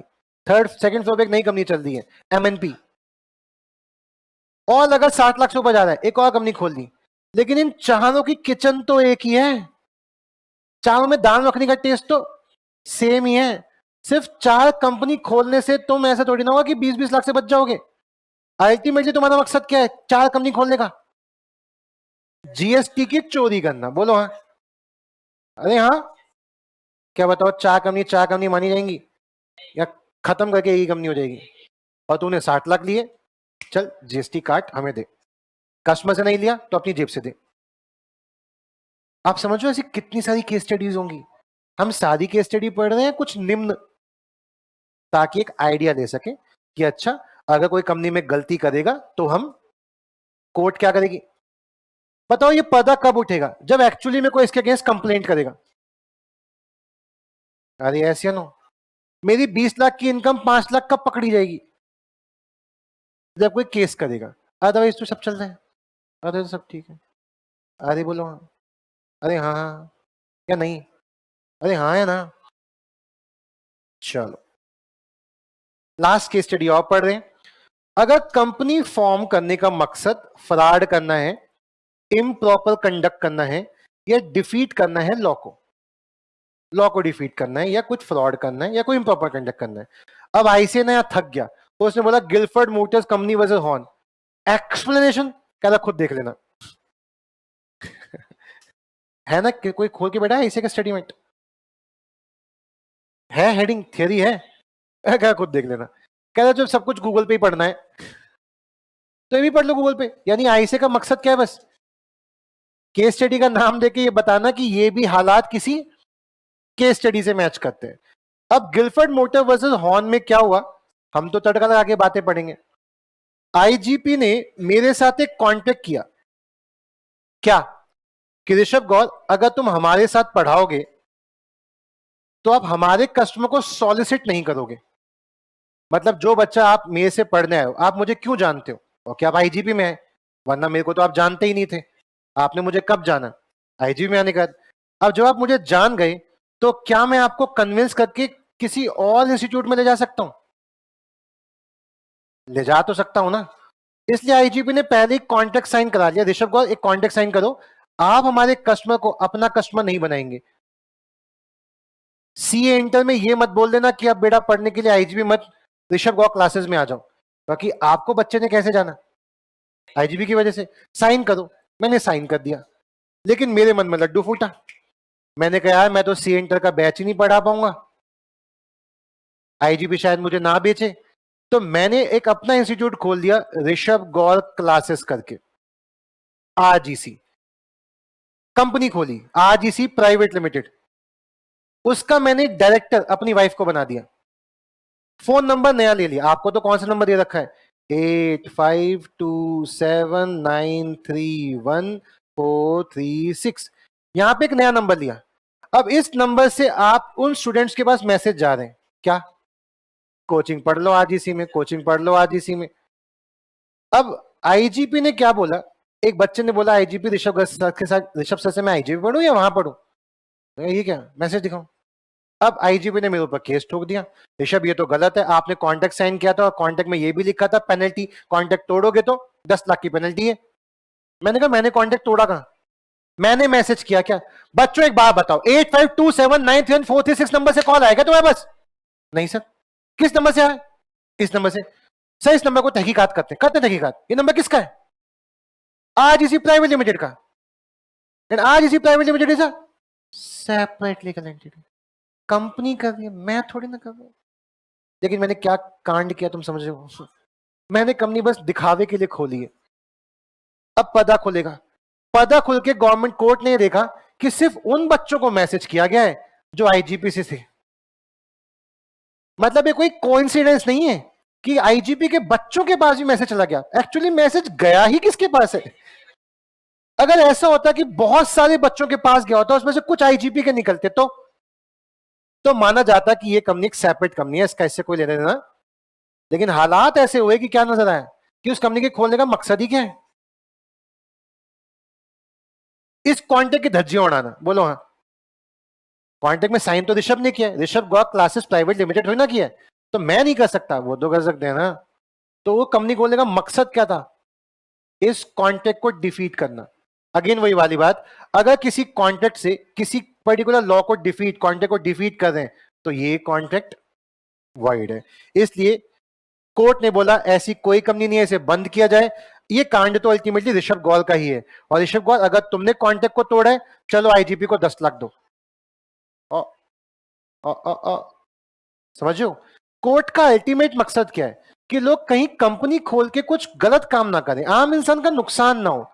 इसलिए जब जब कंपनी खोलने का मकसद कोई गलत इंटेंशन होगा, तब तब मैं जन्म लूंगा और उस कंपनी को बंद कर दूंगा। महाभारत जोड़ दी थोड़ी बीच में, गीता, ठीक है। जब जब देश का हानि होगी तब तब मैं जन्म लूंगा और अवतार लेके उसको ध्वस्त कर दूंगा। तो अल्टीमेटली जब जब कंपनी के फॉर्म खोलने का मकसद क्या होगा, लोगों को धोखा देना, चीट करना, इनकम टैक्स को, एजेंट को ऐसा कठपुतली बनाना, तब कोर्ट आएगी और कोर्ट क्या बोलेगी, कंपनी का पर्दा उठाओ, कंपनी कंपनी नहीं है, कंपनी का सेपरेट नहीं है, इसके पीछे तो ये है, इसको पकड़ के लायबल करो। हाँ हाँ हाँ, पढ़ेंगे please. Last case study, last topic, company form for या इम्प्रॉपर कंडक्ट या जो डिफीट लॉ, पढ़ो।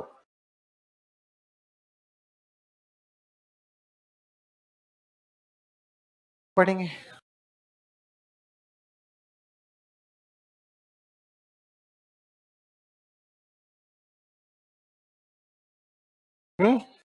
बढ़े आगे, चलो एक छोटा सा point, on the basis of liability, खत्म हो गया कॉर्पोरेट विल।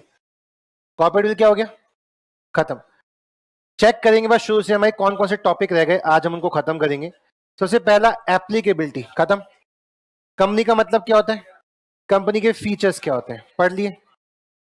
उसके बाद कॉर्पोरेट व्हील, ये सेपरेटली एंटिटी का कॉन्सेप्ट है, सैलोमन वर्सेस सैलोमन। उसके बाद इसके एक्सेप्शन, यानी कब कब कॉर्पोरेट व्हील काम नहीं करेगी। आज का मेजॉरिटी पार्ट हमारा इसी को समझने में गया। अब हम पढ़ रहे हैं ऑन द कंपनी को ऑन द बेसिस ऑफ अलग अलग प्रायोरिटी। तो company on the basis of liability, liabilities के हिसाब से देखा जाए तो कितनी कंपनी हो सकती है, तीन। पहली, कंपनी लिमिटेड बाय शेयर, यानी यहां पे कंपनी के लोगों ने, मेंबर्स ने शेयर्स खरीदे, और जितने रुपए के शेयर्स खरीदे होंगे, सपोज 10 रुपए का, तो लायबिलिटी कितनी, 10 रुपए। यानी कंपनी के शेयर होल्डर को कितने पैसे देने, अभी 2 रुपए की कॉल मनी दी, 2 रुपए और दे दे, 2 रुपए और दे दे, 2 रुपए और दे दे, 2 रुपए और दे दे, 2 रुपए और दे दे, नहीं 10 दे चुका हूं, एक्स्ट्रा नहीं दूंगा। यानी मेरी मैक्सिमम लायबिलिटी कितनी है, 10 रुपए का शेयर लिया तो मेरी मैक्सिमम लायबिलिटी कितनी है। इसलिए कंपनी के नाम के पीछे लिमिटेड लिखा होता है, रिलायंस इंडस्ट्रीज लिमिटेड, मतलब इसमें शेयर होल्डर की लायबिलिटी कैसी है। लेकिन अगर कंपनी का नाम होता है रिलायंस इंडस्ट्रीज बस, इसका मतलब वहां के शेयर होल्डर की liability partnership firm, individual proprietor की तरह अनलिमिटेड है। यानी पार्टनरशिप में कोई भी घपला करते हो, पंगा होता है, तो पार्टनर क्या करते हैं, घर जाते हैं और घर से पैसा लेके आते हैं और लायबिलिटीज चुकाते हैं। तो कई, तो मोस्टली लोग कंपनी खोलते क्यों है, ताकि कंपनी में लायबिलिटी लिमिट हो गई। कंपनी अगर अपनी एसेट से पैसा दे नहीं पाई तो शेयर होल्डर के पास तो कोई पैसा मांग नहीं सकता। तो बहुत ही अच्छा तरीका मिल गया लोगों को क्या करने का, कांड। और कांड करोगे तो क्या होगा, लिफ्टिंग ऑफ कॉर्पोरेट व्हील होगा। पंगा करोगे तो लिफ्टिंग ऑफ कॉर्पोरेट व्हील तो होगी होगी। तो अनलिमिटेड कंपनी का मतलब क्या है, यहां पे मेंबर्स की लायबिलिटी कैसी है, अगर कोई भी गलती हुई, कोई भी नुकसान हुआ तो शेयर होल्डर घर जाएंगे, 10 रुपए तो अलग है शेयर्स के, अलग से पैसा लेके आओ, घर की ज्वेलरी है बेचो, सब कुछ अलग से। यहाँ पे मेंबर्स की लायबिलिटी कैसी होगी, अनलिमिटेड।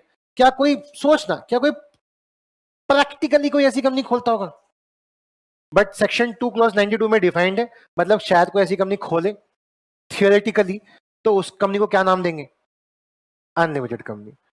हाँ हाँ हाँ, पक्का। Next, company limited by guarantee, मतलब एक ऐसी कंपनी जहां पे मेंबर ने गारंटी दी है, शेयर्स नहीं लिए, फॉर एग्जांपल मेंबर ने गारंटी दे दी, क्या गारंटी दे दी, कि कंपनी जब तुम्हें जरूरत पड़ेगी, मैं 2 लाख की गारंटी देता हूं, मैं 2 लाख रुपए दूंगा। और वो जब जरूरत पड़ेगी का मतलब है जब कंपनी वाइंड अप होगी, क्या होगी, बंद, बंद होगी, नुकसान हो रहे होंगे, पैसा चाहिए होगा, मुझसे ले लेना। कितने की गारंटी दी, 2 लाख। 1 लाख का नुकसान हुआ, कितना लेगा, 1 लाख।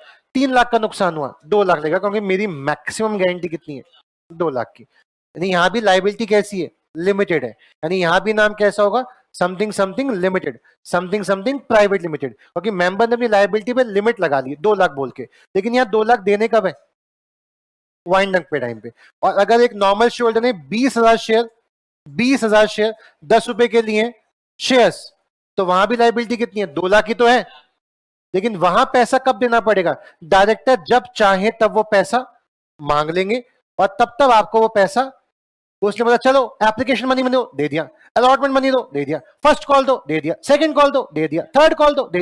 यानी वहां डायरेक्टर जब पैसा मांगेगा आपको देना पड़ेगा। लेकिन लेकिन लेकिन लेकिन गारंटी वाली कंपनी में पैसा कब देना पड़ेगा, जब नहीं बंद होगी, वाइंड अप नहीं हो रही, तो हम पैसा मांग ही नहीं सकते। अब एक छोटा सा क्वेश्चन, सर तो फिर कंपनी के पास धंधा करने के लिए पैसा कहां से आएगा, जब कंपनी को कैपिटल कब मिल रही है, कैपिटल ही तो एसेट होती है, जब कैपिटल अभी मिली नहीं रही कब मिलेगी, तो अभी कंपनी कैसे लेगी, कुछ धंधे ऐसे होते हैं जहां शुरुआती कैपिटल की जरूरत ही नहीं है, वहां सेल से पैसा, सर सेल तो तब होगी ना जब कैपिटल से मशीन नहीं खरीदेंगे। अरे बहुत सारी ऐसी कंपनी होती है जहां पे मशीनरी की जरूरत ही नहीं, लाइक कोचिंग इंडस्ट्री, आपसे पहले ही कुछ फीस एडवांस ले ली, क्या उस एडवांस फीस से फर्नीचर फिक्सचर एसी वगैरह आ जाएगा? एडवांस पूरा पैसा नहीं लिया, 25,000 5,000 लिया, क्या उससे पैसा आ गया, सामान आ गया, बेसिक सामान, बेसिक सामान आ गया, पढ़ाना शुरू करो, कैपिटल की जरूरत ही नहीं। बाद में 20,000 भी मांग लेंगे बच्चे से फीस में कुछ दिनों के अंदर, 25,000 आ गए, इतना आ गया सेल से, जरूरत ही नहीं पड़ी कैपिटल की। कैपिटल कब देंगे? वाइंड अप पे टाइम पे। तो ऐसी कंपनी जिनको शुरुआत इनिशियल डेज में कैपिटल की रिक्वायरमेंट नहीं है, वो चाहे तो कैसी कंपनी खोल सकती है? लिमिटेड बाय गारंटी या लिमिटेड बाय शेयर। तुम गारंटी भी खोल सकते हो अगर चाहो तो, अगर तुम्हें कोई टेंशन नहीं है तो। इसीलिए आपने पढ़ा होगा होल्डिंग सब्सिडी में ये नहीं लिखा था 50% शेयर होल्डिंग, क्या लिखा था? 50% से ज्यादा वोटिंग पावर, क्योंकि वोटिंग पावर मेंबर के पास होती है। अगर गारंटी कंपनी तो शेयर तो है ही नहीं ना भाई, इसलिए वर्ड क्या लिखा? वोटिंग पावर, क्योंकि शेयर होल्डिंग तो कहां होती सिर्फ, और कंपनी दोनों टाइप की हो सकती है, शेयर वाली भी और, क्या शेयर वाली कंपनी में मैं अपना शेयर किसी को भी बेच सकता हूं? मेरे पास शेयर है 10 रुपए के, मैंने उसमें से भी 6 रुपए पेड अप कर रखे हैं, क्या वो शेयर आपको बेच दूं? अब गवर्नमेंट कंपनी फ्यूचर में 4 रुपए किससे लेगी? आपसे। अरे हाँ, अरे ये सुनो, लेकिन अगर मैं गारंटी वाली कंपनी हूं और मुझे पता है फ्यूचर में कंपनी बंद होने वाली है, डूबने वाली है, भाई आज से तू मेरे बिहाफ पे मेंबर, तो क्या सुप्रीम कोर्ट कह सकती है नहीं यहां मेंबरशिप चेंज मत करना? क्योंकि वो इंसान मेंबरशिप ट्रांसफर ही क्यों कर रहा है? क्योंकि अब तो कंपनी डूबेगी, डूबेगी तो पैसा देना पड़ेगा, और ये पैसा देने से बचने के लिए क्या कर रहा है? अपने शेयर ट्रांसफर कर रहा है। यानी गारंटी कंपनी में शेयर ट्रांसफर पे रेस्ट्रिक्शन लग सकती है। अरे हाँ है ना, हाँ, क्योंकि अब तो पैसा देने का समय आया और अभी तू नहीं देगा तो ऐसे नहीं चलेगा, तो वहां आप पे शेयर ट्रांसफर पे क्या हो सकती है? रेस्ट्रिक्शंस लग सकती है। ठीक है, अब आपसे कोई डिफरेंस पूछ ले, what is difference between company limited by share and company limited by guarantee, तो क्या बोलोगे? आईसीए के जो सजेस्टेड आंसर है उससे पहले ये समझा है, फिर ये समझा है, लेकिन कुछ बच्चे होते हैं ना, मैं तो टैबुलर लिखूंगा, टाइटैनिक पोज दूंगा, तो उनके लिए पहला डिफरेंस, ये सेक्शन 2 क्लॉज 21 में 22 में डिफाइंड है ये, यहां लोगों को क्या मिलते हैं? शेयर्स, यहां कंपनी के मेंबर्स गारंटी देते हैं, इसलिए इस वजह से इनको शेयर होल्डर बोला जाता है। मेंबर को क्या पुकारा जा सकता है? Share holder. दूसरा, यहां पे पैसा कब मांग सकता है डायरेक्टर? कभी भी कभी भी कभी भी, यहां सिर्फ कब? वाइंड अप के टाइम पे। ये कौन सी कंपनी खोलती है जिनको शुरुआत में ही कैपिटल की जरूरत होती है? क्योंकि पैसा होगा तभी तो इन्वेस्ट, तभी तो प्लांट एंड मशीन आएगी, प्लांट एंड मशीन सामान बनेगा तो फिर सेल करेंगे। लेकिन ये कौन सी कंपनी खोलती है जल्दी? जिनको शुरुआत में कैपिटल की रिक्वायरमेंट नहीं है। अरे बोलो हाँ। यहाँ शेयर ट्रांसफर करना आसान हो सकता है, यहाँ शेयर ट्रांसफर करने में रेस्ट्रिक्शन लग सकती है। केस स्टडी का नाम नरेंद्र कुमार अग्रवाल वर्सेस, यहाँ पे सुप्रीम कोर्ट ने क्या बोला कि right of guarantee company to refuse, company के पास राइट्स हैं कि वो रिफ्यूज कर सकती है टू एक्सेप्ट द ट्रांसफर आए by member of his interest in the company. तो जो उसका मेंबरशिप का अधिकार है वो किसको ट्रांसफर कर रहा है? किसी और को। कंपनी कह रही है हम नहीं करेंगे ट्रांसफर, क्या कंपनी रेस्ट्रिक्ट कर सकती है? हाँ, क्योंकि भैया तुम शायद इसलिए ट्रांसफर कर रहे होगे क्योंकि तुम्हें पता है अब कंपनी क्या होने वाली है? बंद होने वाली है, इसलिए हम तुम्हारा मेंबरशिप ट्रांसफर अब कैंसिल करते हैं।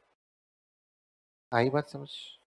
अरे हाँ, into a different footing than the company limited by share. आपके हालात कंपनी लिमिटेड बाय शेयर जैसे नहीं है, मेंबर तो हो लेकिन शेयर कंपनी में जिस तरीके से आसानी से आप शेयर ट्रांसफर कर लेते थे, इसमें आपकी रेस्ट्रिक्शन किया जा सकता। The membership of guarantee company में carry privilege much different those of ordinary shareholders. तो ये डिफरेंस बिटवीन हो गए किस किस के बीच? Limited by share and limited by guarantee. तो ये कौन सी कंपनी थी? On the basis of liability. Liability के हिसाब से देखा जाए तो एक शेयर वाली कंपनी हो सकती है, एक गारंटी वाली, और एक अनलिमिटेड। वहां पे लाइबिलिटी कितनी है? अनलिमिटेड है। Next, on the basis of members देखा जाए 3 कंपनी, ओपीसी, प्राइवेट और पब्लिक। सर स्मॉल प्राइवेट का एक पार्ट है, वो कोई अलग से कोई कंपनी नहीं है। ये हम पढ़ चुके हैं क्लास नंबर 1, क्लास नंबर 2 में, यूट्यूब पे चेक कर लेना, कंपनीज एक्ट पार्ट 1 पार्ट 2 में। On the basis of control हम पढ़ चुके हैं, holding subsidiary, associate. On the basis of access to capital हम पढ़ चुके हैं, लिस्टेड, अनलिस्टेड। अदर कंपनीज कौन कौन सी होती है? एक गवर्नमेंट कंपनी होती है, फॉरेन कंपनी पढ़ी हमने, ये अभी पेंडिंग है, आज अभी यही पढ़ना बाकी है, अगले 15 मिनट इसी पे लगाएंगे हम। उसके बाद देख लेते हैं और क्या क्या था। डोरमेंट कंपनी पढ़ चुके, निधि कंपनी पढ़ चुके, पीएफआई पढ़ चुके। उसके बाद प्रोमोटर पढ़ चुके, सेक्शन 3 पढ़ चुके, section 7 incorporation of a company, बोलो हाँ। सेक्शन 9 में हमने क्या लिखा? Features of a company. Company अगर रजिस्टर्ड होगी तो क्या इफेक्ट होगा? कंपनी के अंदर कंपनी की आत्मा आ जाएगी, मतलब separate legal entity, artificial legal person, purpose section, common seal. उसके बाद सेक्शन 10, अगर एमओए आईओए रजिस्टर्ड होंगे तो इसका इफेक्ट क्या होगा? क्या इफेक्ट होगा? It's a contract between company and member की तरह होगा, यानी कंपनी अल्ट्रा वायरस काम नहीं कर पाएगी, करेगी तो शेयर होल्डर क्या करेंगे? स्टे ऑर्डर लगा सकते हैं, बोलो हाँ। फिर हमने पढ़ा था क्लासिफिकेशन ऑफ कैपिटल, जिससे रजिस्टर्ड होते हैं वो ऑथराइज, जो लोगों से कहते हैं खरीद लो, इशूड, जो लोग खरीदते हैं सब्सक्राइब, जितना पैसा मांगा कॉल्ड अप, जितना दिया पेड अप। शेयर्स दो टाइप के होते हैं, इक्विटी और इक्विटी भी क्या दो टाइप के होते हैं, नॉर्मल और दूसरा डीवीआर, डिफरेंशियल वोटिंग राइट। पैसा किसको मिलता है कंपनी के बंद होने पे? प्रेफरेंस को। हालांकि प्रेफरेंस कैसे होते हैं? रिडीमेबल, इक्विटी वाले इरिडीमेबल। कब तक वापस नहीं करने इक्विटी के पैसे? जब तक वाइंड अप नहीं हो जाता। इसके बाद मेमोरेंडम हमने पढ़ा, ऑब्जेक्टिव हमने पढ़े, क्या कंटेंट, अरे बोलो हाँ। कितने कंटेंट होते हैं एमओए में? 6, लेकिन अगर ओपीसी होगा तो 7। फिर हमने एओए में सीधे सीधे क्या पढ़ा? Difference between MOA and AOA. फिर हमने पढ़ा doctrine of ultra vires, case study का नाम एशबरी वर्सेस रिची। फिर हमने पढ़ा doctrine of constructive notice, public document. फिर हमने पढ़ा इंडोमेंट, टर्कवेंट का रूल। फिर इंडोमेंट में क्या पढ़े? और चैप्टर क्या हो गया? अभी सेक्शन 8 पढ़ना है ना।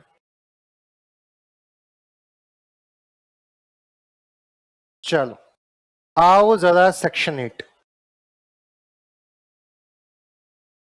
आ गए। कंपनीज एक्ट 12 मार्क्स तक का आ जाता है, 3 क्वेश्चन आएंगे अलग अलग जगहों पे। एक मैंडेटरी क्वेश्चन होगा और बाकी क्वेश्चन में ऑप्शन होंगे। मतलब आपको पता है ना, फर्स्ट क्वेश्चन मैंडेटरी होता है, उसमें से एक होगा इंडियन कॉन्ट्रैक्ट एक्ट का, एक होगा सेल्स ऑफ गुड्स एक्ट का, एक होगा कंपनीज एक्ट का। तो 12 मार्क का तो क्या हो गया? मैंडेटरी। अब बचे हुए आपको 60 मार्क, मतलब बचे हुए आपको नेक्स्ट 4 क्वेश्चन में ऑप्शन होता है। तो 2, 3, 4, 5, 6 में से कोई से भी 2, 3, 4, 5, 6 5 में से कोई से भी 4 करने हैं। तो वो भी 12-12 मार्क्स के होंगे। एक इंडियन कॉन्ट्रैक्ट का, एक एलएलपी का, एक इंडियन कॉन्ट्रैक्ट का पार्टनरशिप का, एक पार्टनरशिप का सेल्स ऑफ गुड्स का, यानी कुछ नहीं छोड़ के जा सकते। अगर एक भी एक्ट छोड़ दिया तो कोई ना कोई क्वेश्चन तो मिस। जैसे 12 मार्क हासिल करने के लिए इंडियन कॉन्ट्रैक्ट एक्ट भी आना चाहिए, सेल्स ऑफ गुड्स एक्ट भी, कंपनीज एक्ट भी। एक भी नहीं आता होगा तो पेपर पैटर्न कैसा होता है वो आपके साथ शेयर कर रखा है मैंने, हाँ है ना। लेकिन क्वेश्चन क्या आएगा ये समझना मत, अभी क्वेश्चन कुछ भी आ सकता है, किस चैप्टर से आएगा ये भी मत समझना। सिर्फ इतना समझ सकते हो कि क्वेश्चन कौन से एक्ट से आता है। आई बात समझ? पक्का? चलो लास्ट पढ़ रहे हैं, आज की क्लास खत्म करेंगे फिर। सेक्शन 8 तो तैयार है ना? सैटरडे टेस्ट है कंपनीज एक्ट का। सेक्शन 8, सेक्शन 8 मतलब और कब? सेक्शन 8 एक ऐसी कंपनी जो फॉर्म हुई है चैरिटेबल ऑब्जेक्ट के लिए, यानी इसका काम प्रॉफिट कमाना है। लोग आम भाषा में बोल देते हैं NPO, not for profit, but इसका मतलब ये नहीं कि प्रॉफिट नहीं कमाएगी, प्रॉफिट कमाएगी, लेकिन प्रॉफिट कमाने के बाद वो पैसा शेयर होल्डर के पास जाता था वो नहीं जाएगा। यानी यहां पे जो शेयर होल्डर हैं उन्होंने पैसा पे डिविडेंड नहीं चाहिए, उन्होंने पैसा लगा दिया, कैपिटल लगा दी, ताकि इस कैपिटल से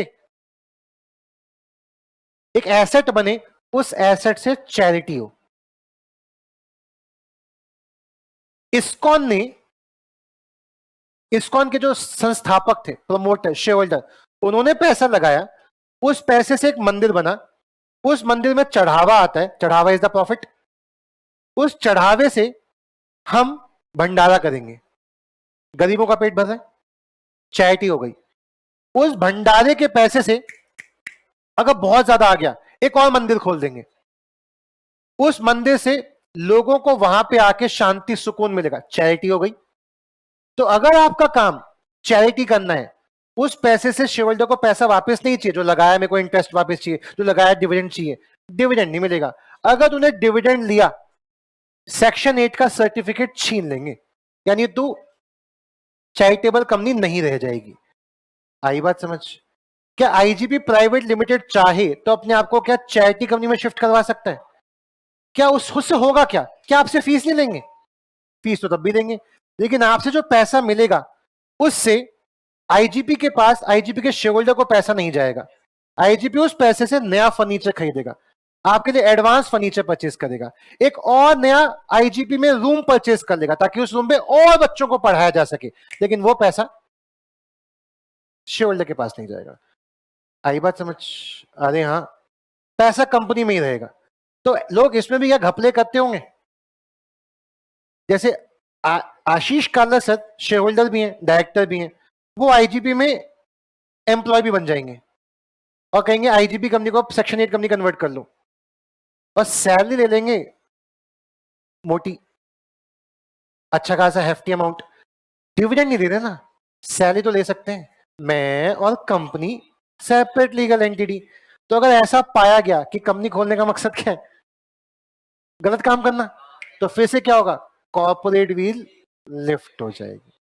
आई बात समझ? तो सर कितना पैसा लेंगे?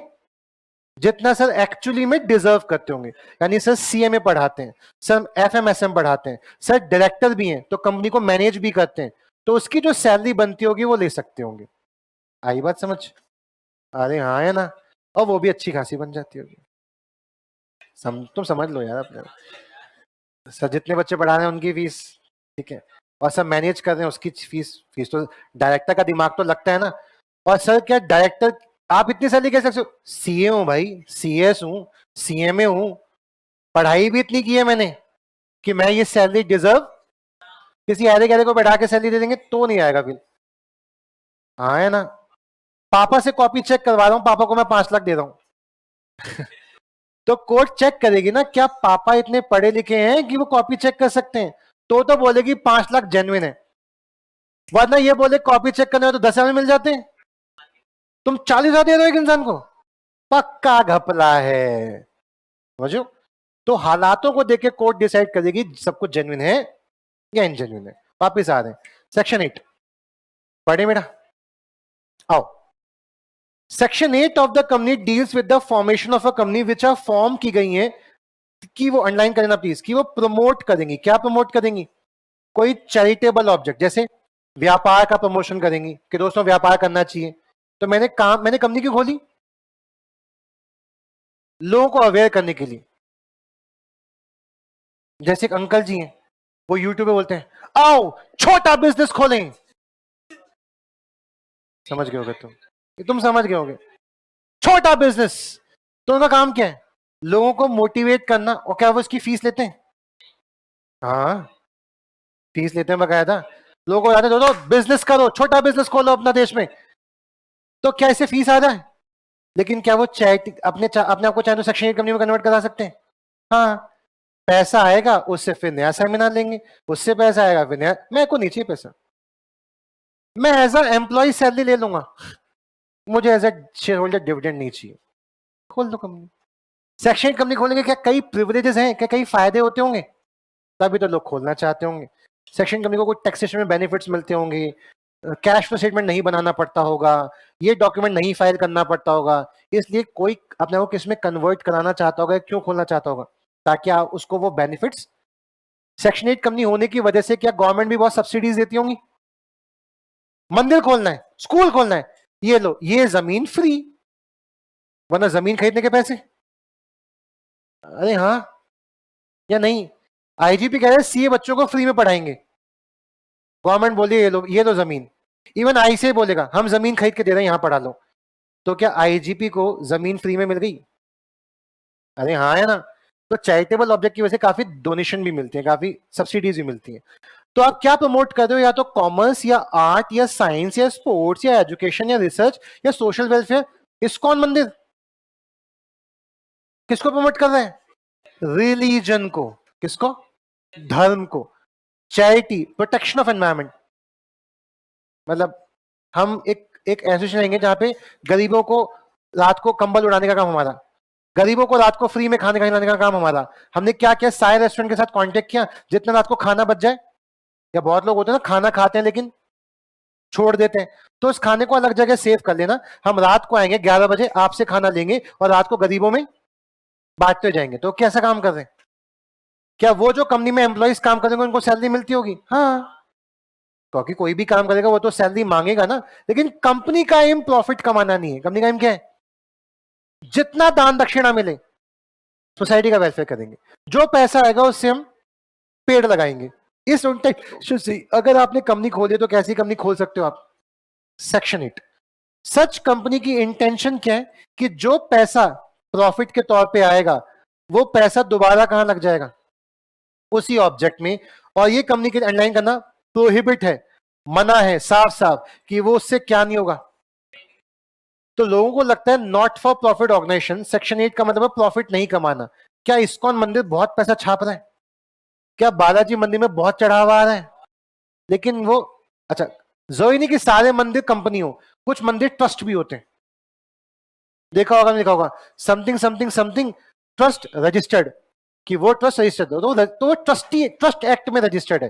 लेकिन क्या कुछ मंदिर क्या कंपनीज एक्ट में भी रजिस्टर्ड हो सकते हैं? तो वो कौन से सेक्शन में होंगे? सेक्शन में। क्या एक प्राइवेट कंपनी पब्लिक कंपनी अपने आप को चाहे तो कन्वर्ट करके सेक्शन 8 में कन्वर्ट कर सकती है? हाँ, लेकिन उसके लिए आपको सेंट्रल गवर्नमेंट से सर्टिफिकेट लेना पड़ेगा। एक और क्वेश्चन, क्या ओपीसी कंपनी चाहे तो अपने को कन्वर्ट करके सेक्शन 8 में कन्वर्ट कर सकती है? नहीं, ओपीसी कंपनी सेक्शन 8 में कन्वर्ट नहीं हो सकती। ओपीसी कंपनी सिर्फ पब्लिक और प्राइवेट बन सकती है। ओपीसी एनबीएफसी का काम नहीं कर सकती और सेक्शन का काम नहीं कर सकती, सेक्शन कंपनी। तो आईजीपी प्राइवेट लिमिटेड अगर चाहे तो अपने आप को क्या सेक्शन 8 में कन्वर्ट करा सकता है? अगर चाहे तो। लाइसेंस किससे लेना पड़ेगा? अंडरलाइन कर लो, किससे? सेंट्रल गवर्नमेंट जब लाइसेंस देगी तो ऐसे ही देगी या कुछ कंडीशंस भी लगा सकती होगी? ये हमारी शर्तें हैं, इन शर्तों पे आपको लाइसेंस दे रहे हैं, आप यूज कर सकते हैं काम। अगर वो कंडीशन ब्रीच हो गई या आईजीपी ने पैसा लेके बाद में आशीष कालसर को as a shareholder dividend दे दिया, डिविडेंड, तो क्या सेक्शन का लाइसेंस रहेगा या रद्द हो जाएगा? तो अगर ऐसा पाया जाता है कि आप रिवोक कर रहे हो ऑब्लिगेशंस को, तो गवर्नमेंट भी रिवोक कर देगी क्या? लाइसेंस को। यानी आपका लाइसेंस क्या करेगी? छीन लेगी। अगर लाइसेंस छीना तो क्या होगा? सेंट्रल गवर्नमेंट में डायरेक्ट कर सकती है कि इसका स्टेटस कन्वर्ट कर दो। इसका नाम क्या हो गया था? आईजीपी प्राइवेट लिमिटेड से क्या हो गया था? आईजीपी, बाकी लिमिटेड प्राइवेट लिमिटेड हट जाता है, तो दोबारा से क्या कर दो? IGP private limited. यानी ये जैसी थी इसका नेचर दोबारा क्या कर दो? पहले जैसा। दूसरा क्या कर सकती है? ये कंपनी खुली तो थी वृद्ध आश्रम के नाम पे, लेकिन यहां तो गुफाओं के नाम पे कुछ और ही चल रहा है। बाबा राम रहीम सिंह खोला तो चैरिटेबल के लिए था, हो कुछ और रहा है, तो भैया हम इस कंपनी को क्या करेंगे? बंद करेंगे। या फिर कभी कभी ऐसी कंपनी को अमलगमेट करा देते किसी और कंपनी के साथ जो सिमिलर ऑब्जेक्ट में डील कर रही है।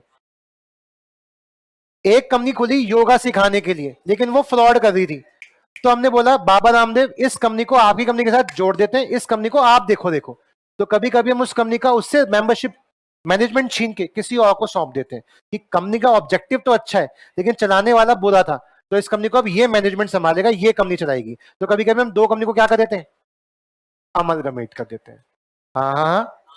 तो क्या क्या डिसीजन पास हो सकते हैं? पहला, इसका स्टेटस बदलो, इसके नाम के पीछे दोबारा प्राइवेट लिमिटेड पब्लिक लिमिटेड लगाओ। दूसरा, बेचो इसके एसेट्स, बेच के जाएगा फिर गवर्नमेंट के खाते में, गवर्नमेंट कहीं और डलवाएगी।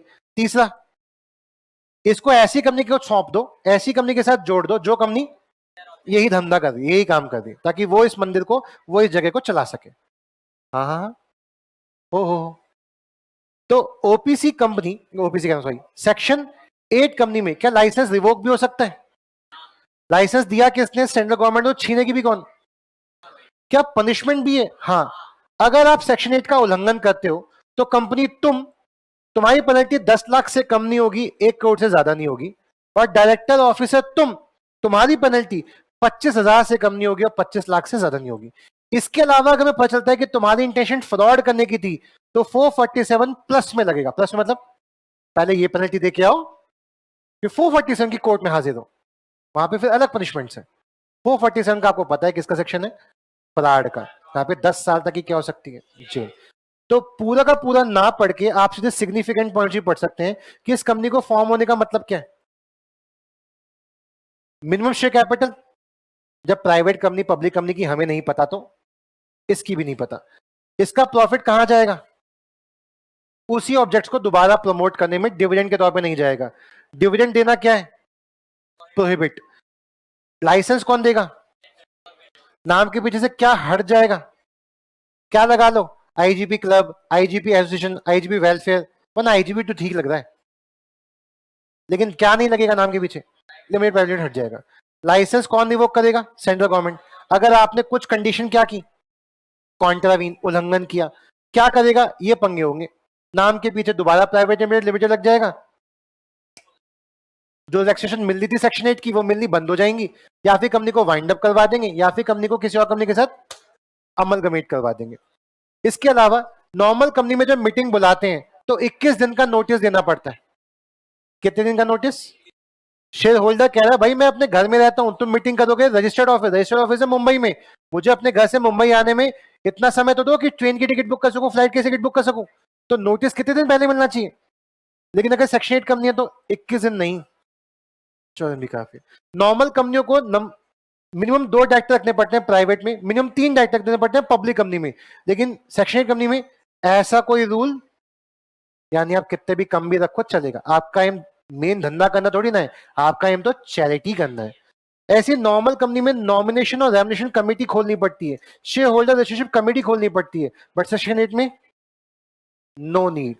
नॉर्मल कंपनी के शेयर पार्टनरशिप फर्म नहीं खरीद सकती क्योंकि partnership firm separate legal entity नहीं है, बट सेक्शन 8 कंपनी में पार्टनरशिप फर्म मेंबर हो सकती है। तो ये सिग्निफिकेंट पॉइंट्स हैं, ये कुछ इंपॉर्टेंट पॉइंट्स हैं जो आईसीए ने अलग से दे दिए। इवन सिग्निफिकेंट पॉइंट्स में ऐसी थियरीज हैं जो थियरी ऊपर नहीं दे रखी, तो आपको क्या पढ़ना ही पढ़ना है। अब आईसीए क्वेश्चन पूछ सकता है, लाइक क्वेश्चन 14 पढ़ेंगे सब अभी।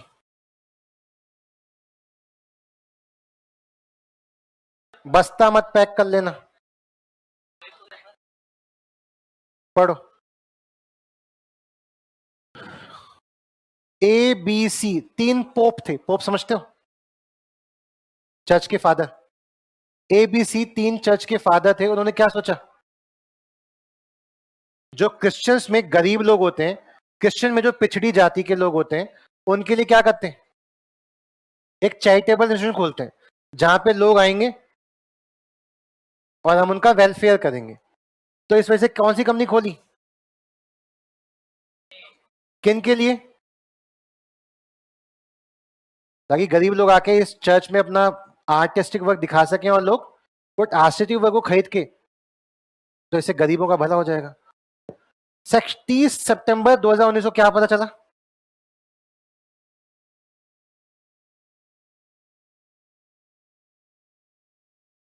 आप बताइए सेंट्रल गवर्नमेंट क्या कर सकती है इस केस में? बताओ बताओ। वाइंड अप कर सकती है और अमलगमेट करवा सकती है और बोल सकती है तुम्हें सेक्शन 8 का सर्टिफिकेट नहीं मिलेगा। अरे बोलो हाँ, क्या यही पढ़ा है आपने? अरे पहला काम क्या कर सकती है बताओ? नाम के पीछे लिमिटेड प्राइवेट लिमिटेड चिपक जाएगा अगर कन्वर्ट हुए होगे तो। दूसरा, वाइंड अप कर देगी। अरे बोलो हाँ, किसी और कंपनी का अमलगमेट कर देगी। अरे यस। इसके अलावा लाइसेंस क्या कर देगी? रिवोक कर देगी। अरे बोलो हाँ।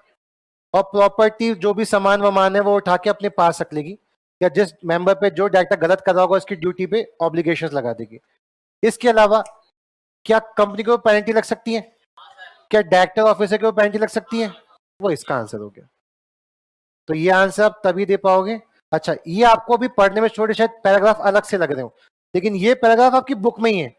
ये पैराग्राफ कौन से उतार के दे रहे उन्हें? ये वाले। पहला पैराग्राफ देखो कहां से शुरू होता है, सेंट्रल गवर्नमेंट,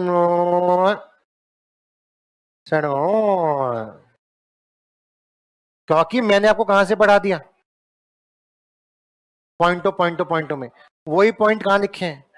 पैराग्राफ में लिखे। ठीक है, हाँ, सेक्शन 8 कंपनी।